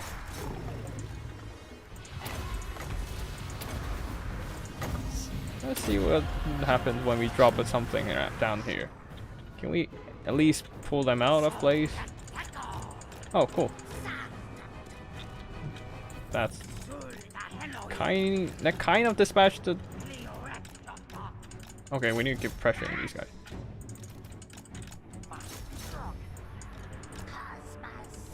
Okay, can they outrun it over here? This way, I guess. Red ogres, I don't exactly care about the red ogres, but the thing is, these things, warlock Jezzails and stuff, really annoying stuff. Now let's drop another. Oof. Okay, they're gonna chase, so I guess we can let them chase. Now go in and finish them off, please. Keep running. Oh, I do wonder what this pestilent breath does, like poison attacks. That's a interesting thing to check out. Anyways, the Jezzails are gone, so we can keep our attention onto the melee grinder in the middle. Well, it's not like they have. Okay, they are not exactly gone. They still have some Jezzails in here. And wait, where's the Coatl? Okay. So have some troops. Not exactly a hopeless situation here. Just need to keep grinding. Now you can run. There's no more Jezzails in here. Well, there is, but also we need to save some magic for using healing. We don't need to use Shield of Thorns. Okay. We need to dive in there. We have some skinks in here.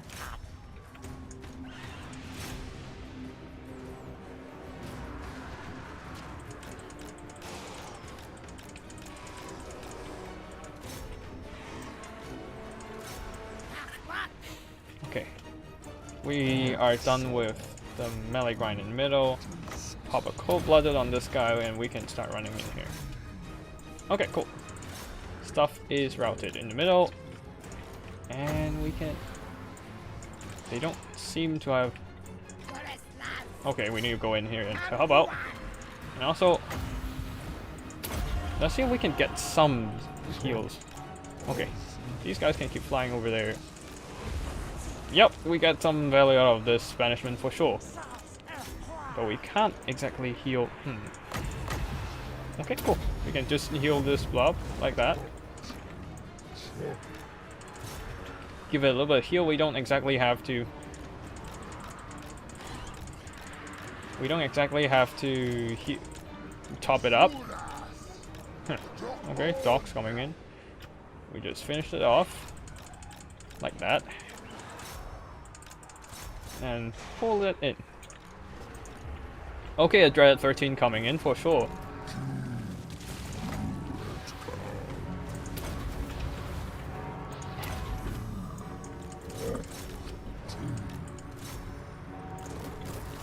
Do we have enough? No, we don't have enough magic for heals, so we need to use this instead.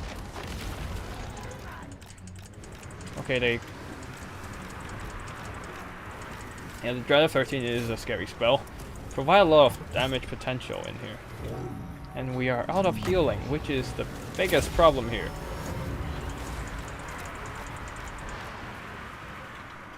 Everything's dying in the middle. Not good, not good, not good, not good, not good.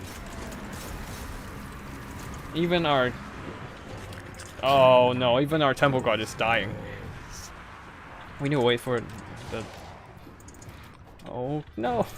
Okay, that pocket summon of Dread 13 is key here. Absolute key. Without that, like, they would have lost. The Skaven would have lost, but I did not expect that Dread 13 coming out from nowhere, and that cost me the game. Like, I have nothing to pull the game back. They have too much assets. My Star Chamber Guardians are exhausted. They were just dying. We've got some value from these guys, but not enough. Honestly, not enough. Thankfully, we have this little skink unit in here hiding. But that's all we've got. As our opponent, they have an unbreakable Council Guard that can solo everything I have right now, right here. I guess I can try pulling it back with charging these Skaven slaves and whatnot, but it's just too much for me to handle. Like, I can try terror outing these guys, but too much, just too much models, man.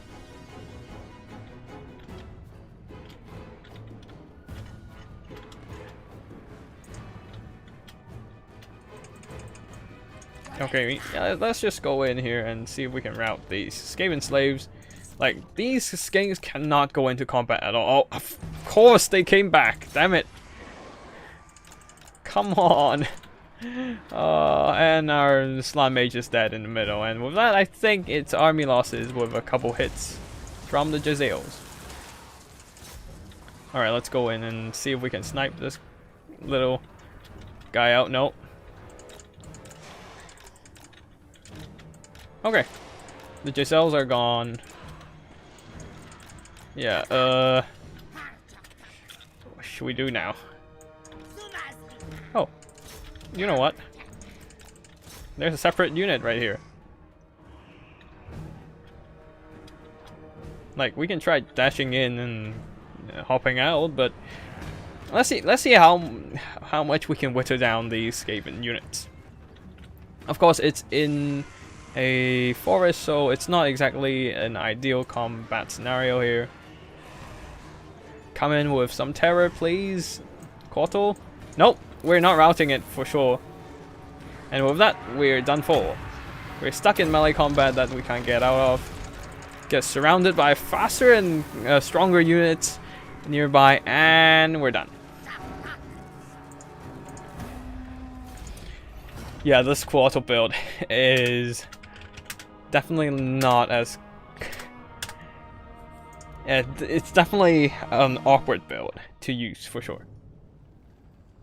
Like, one of the Riperdactyl riders is pretty much wasted by their suicidal charges into these weapons team. The Star Chamber Guardians cut down hundreds of units literally, but just not enough to turn the tide. The dreaded 13 spell is just so powerful.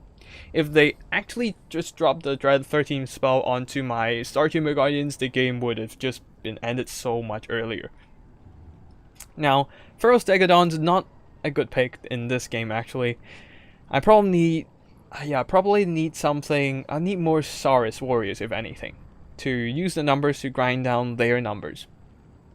But I guess that's what you get for trying to focus onto a stealth build, trying to squeeze as many units into a small area as possible.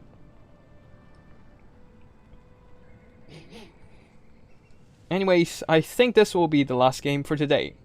And yeah, we'll be calling it a night. But yeah, overall, this stream is mostly defeats against opponents with this build. Like, the only game I want is a game against Beastmen. I'd say Beastmen might be the optimal opponent for this game, for this build. But that's pretty much it. And maybe Bretonnians. Now, yeah, let's see who will be our last opponent.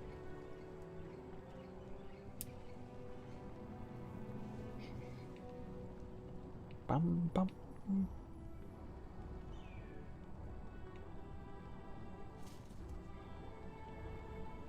It sure is taking a sweet time to look for a new opponent.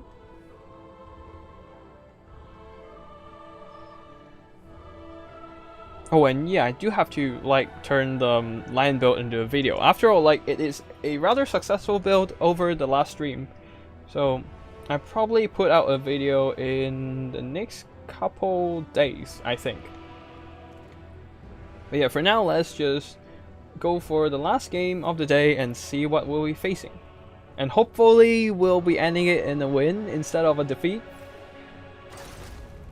Anyways, we'll be going Lizardmen for short. Cursed Coatl build.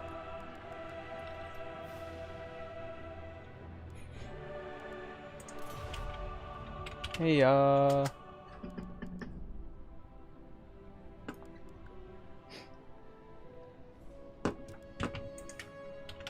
Beastmen? Oh no, it's... oh, never... okay, it's... okay, this is definitely not a time for Dread Saurian, as much as I would like.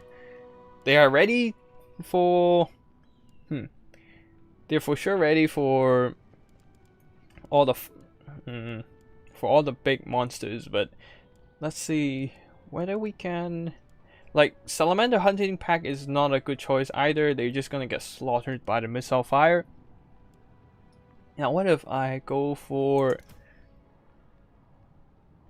machine guns?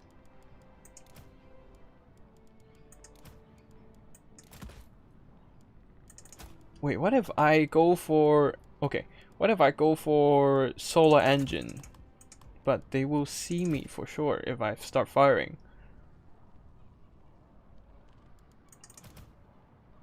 Okay, let's go for Oxyotl first.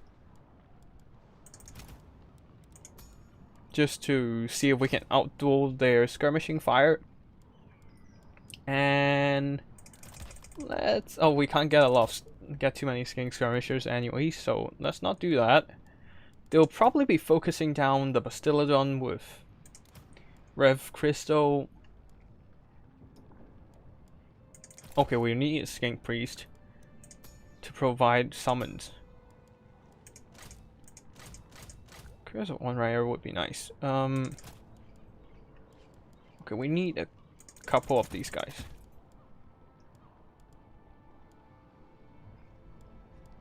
And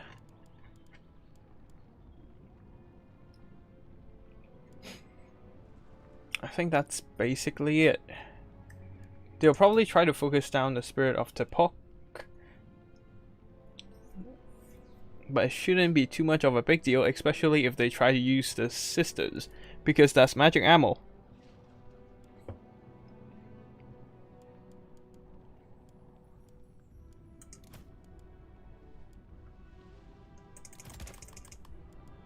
Firepower, let's go.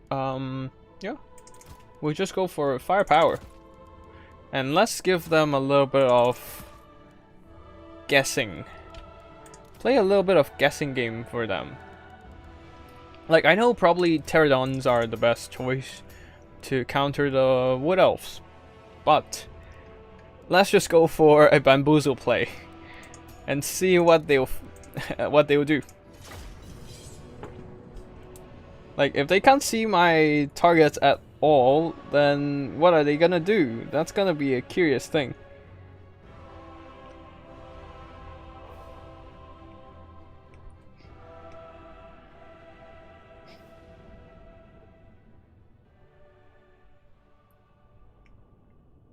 And yeah, Jen, thanks for supporting my streams. I always see you around the chat room, and yeah. That is just great to see somebody like watching my stream. Like, at this point, like, I'm still like a small channel right now, and like any viewer appearing in the chat room is just a great blessing for me. That's how I see it, yeah. And now we wait.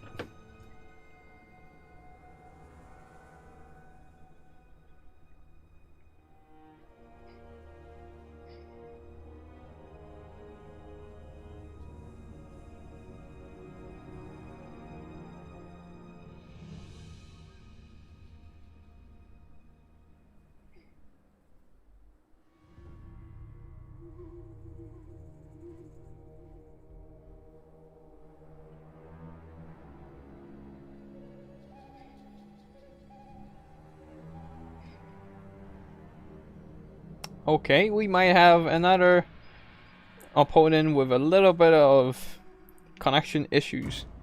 I don't know. This is taking quite a bit of time to load, after all.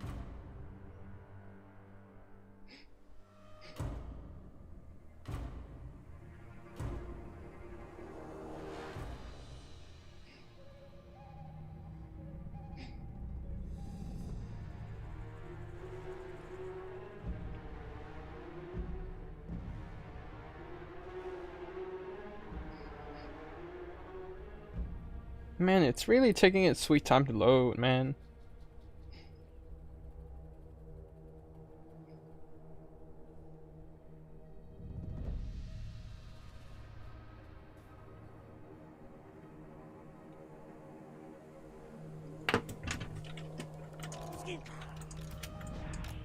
Okay, we're going with so many. We're going with that many chameleon stalkers anyway, so I don't think we'll be caring too much about their charge. If they start charging, then we'll be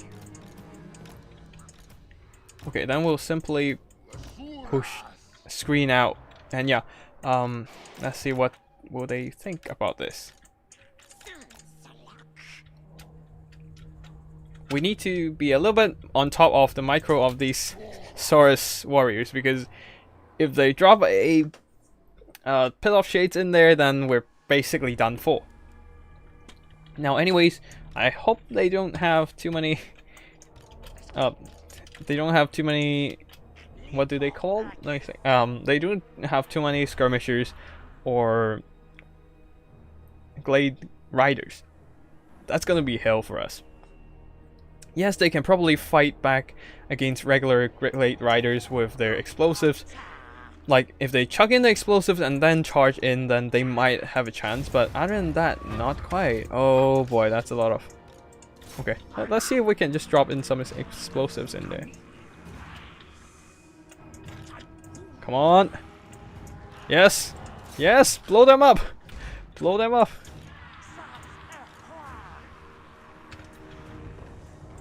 Keep chugging it. Okay, they're done for. They're basically done for.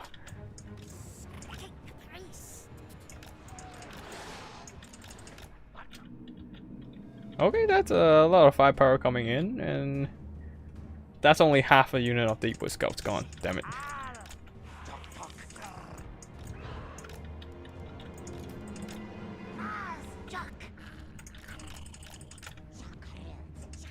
And we have Sisters of Twilight in here, so okay, we keep pushing.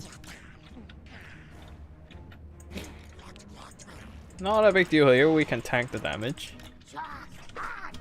They're shooting at the Coatl, which is not exactly a big deal, honestly. And we need to spread out.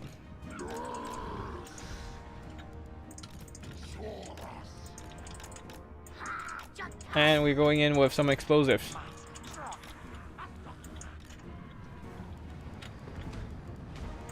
Now we shoot.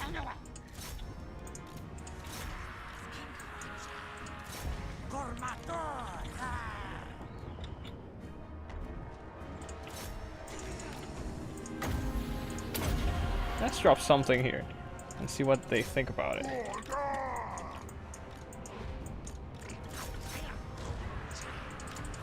Okay, we run. We're good enough. Let's just drop something here.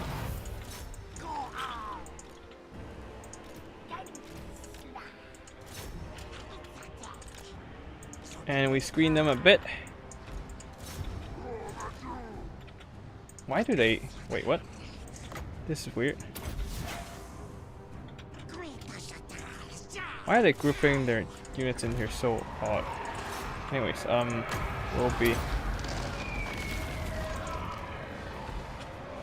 we'll just be screening units here, it's fine. Oh damn. They are trying to...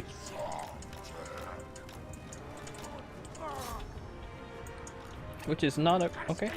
We're just gonna keep dropping in with explosives to blow up their skirmishers.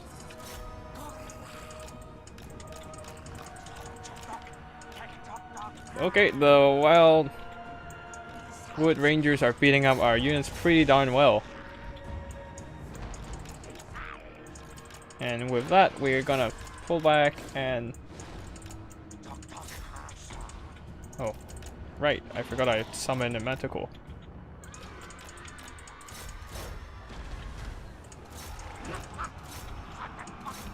Anyways, these guys should keep shooting.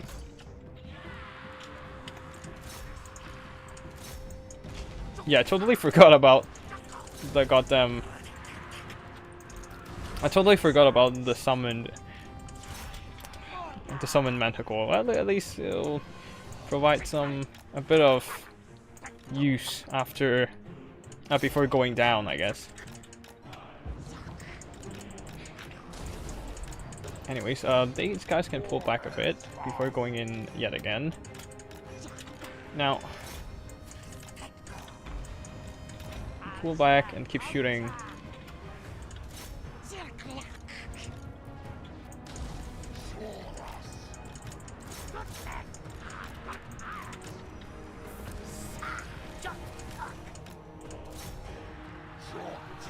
And let's see if our counter charge can do a bit of damage against them.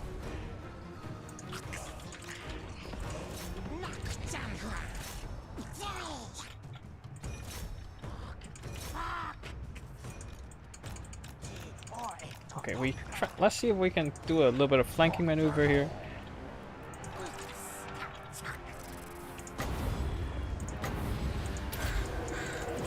And go for a charge from the back.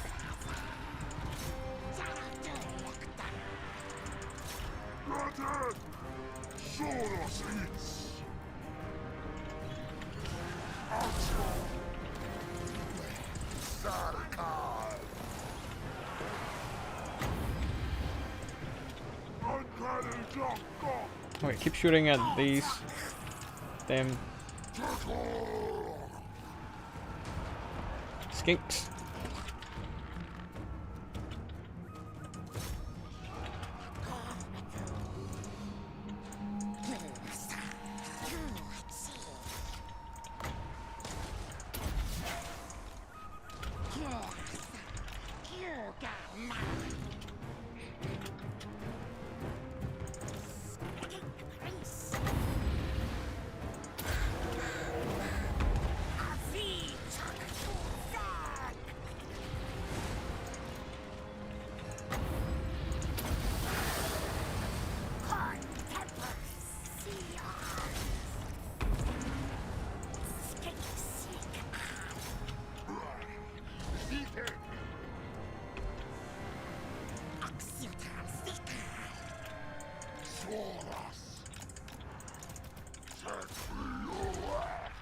Oh wow. Stop doing the friendly fire, man. That's not cool.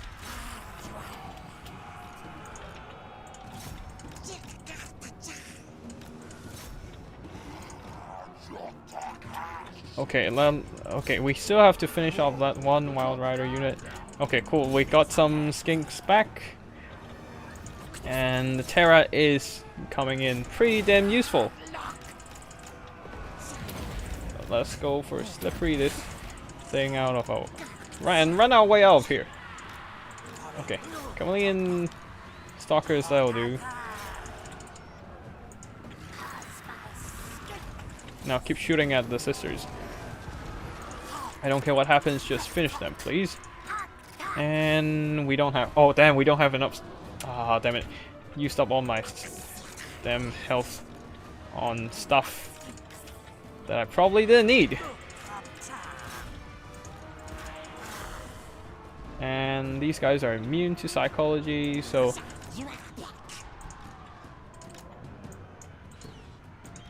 Not exactly a good call. Oh, cool. I'll just drop one last drain.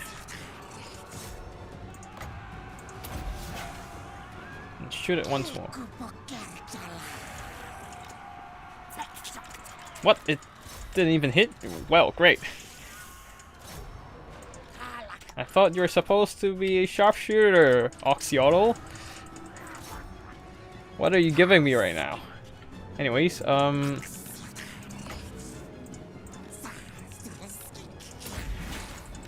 to hide again. Keep shooting. Coatl, let's give these guys a bit of... Oh, damn. Yeah, this is not good at all. We don't have anything to hold the line. We just have people dying left, right, and center. Coatl is still there, but... Oh, damn, I'm terrified. It's Sisters of Twilight. Okay. That's not too bad. Just keep shooting, please. And we need... Nope, nope, nope. Wow, we don't have any magic for anything else. Now finish off the sisters, please.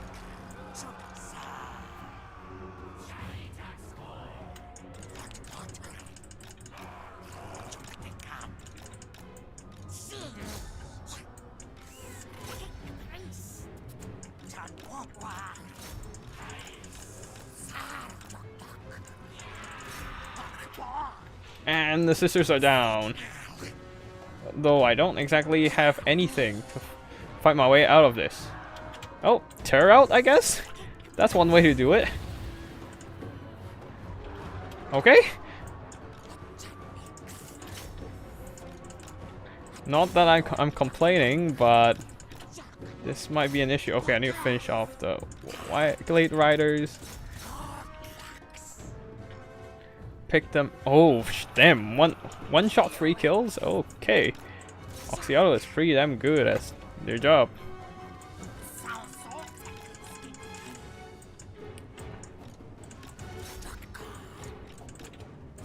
And keep shooting.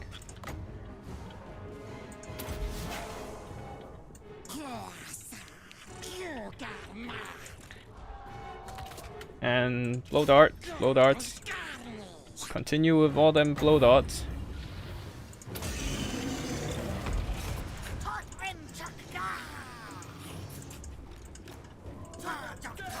Okay, cool. The Terra is enough to break it off.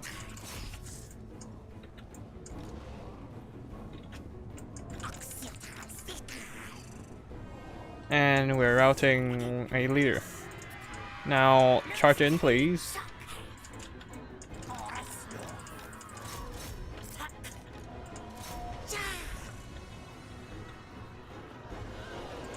After all, Coatl is not exactly something that can carry the game.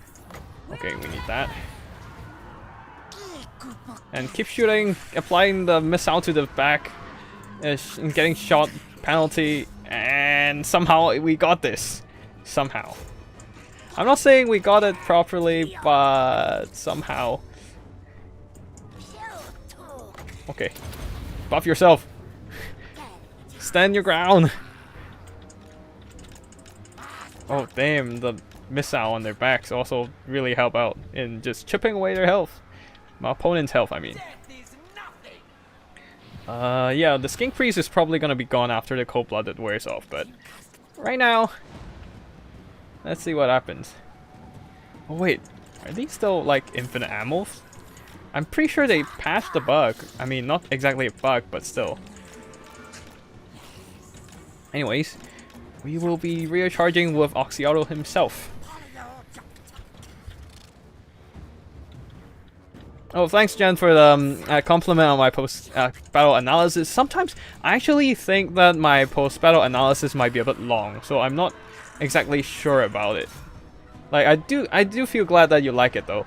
Like, cause like sometimes I look at the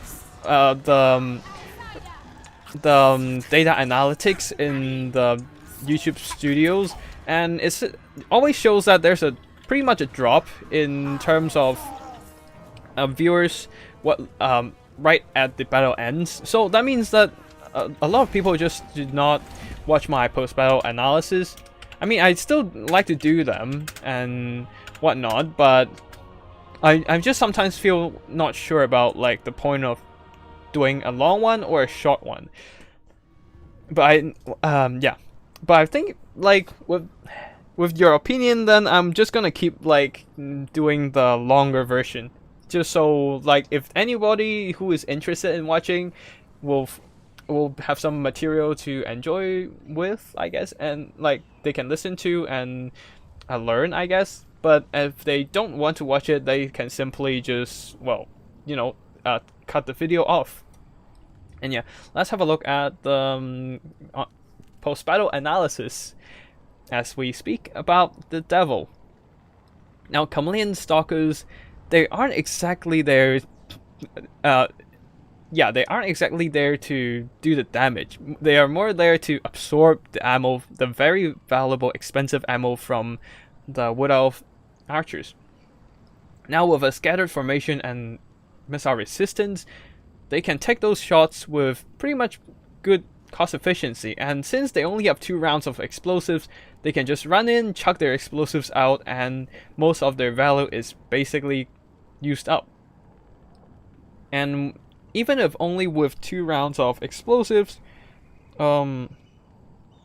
we have this little Chameleon Skink actually earning back their value. Most of the other ones not quite so, but they mostly earn back most of their value, which is, I guess, good enough. Saurus Warriors as well, with shields, they can take a lot of punishing from missile fire, so they actually tanked out all the damage, screen out the missile unit for the Lizardmen, allowing the Bastillodons to produce the damage they needed to whittle down all those Glade Riders and Deepwood Scouts. And thankfully they do not have Way Watchers in this round. Instead they rely on the Sisters of Twilight for armor piercing, so the Bastillodons were able to survive till the end, use up all their ammo, and use that terror to rout all the infantry of the... not all the infantry, because War Dancers are immune to psychology, but Eternal Gods that survived till the end, they got terrified for sure. Skink Priests, they're mostly there to just produce summons, but I totally misused that one, Manticore summons, and yeah, not exactly a good play for me. Coatl though, 2,300 value, as always, a very meta lord for the Lizardman at this point, because the amount of ammo it has is just ridiculous. He can basically fire the whole time, fire for ages, and also one shot has 3 darts. So that's quite a bit of damage potential if all 3 darts hits. Spirit of Tepok, yeah, not exactly a good performance for me because it just died horribly to all the missile fire. Not even able to use up all the spells it gets. Yeah, I only use one Shield of Thorns throughout the game. And that's basically it. But yeah, MVP of course as always Bastillodons with solar engines here, blasting the Deepwood Scouts, blasting the Glade Riders, and in the end, Terror Out, being the last surviving units. And that's basically it for today's stream. Like that's gonna be the end of today's stream. I hope you enjoyed the stream, and thank you for watching. I'll see you in the next video. And Jen, thank you for watching. I'll definitely like do what's best for me for sure, like, cause I do want to adjust the content from time to time depending on how I feel, and that's why I'm doing streams right currently. But sometimes I also switch to other games, as like streaming Iron Harvest for example, to take a break from Warhammer. But right now I will still be focusing on Warhammer, and also just doing the replays as with the usual methods. And yeah, that's basically it for today. I hope you enjoyed the stream, and I'll see you in the next one. Tactical Lich signing out.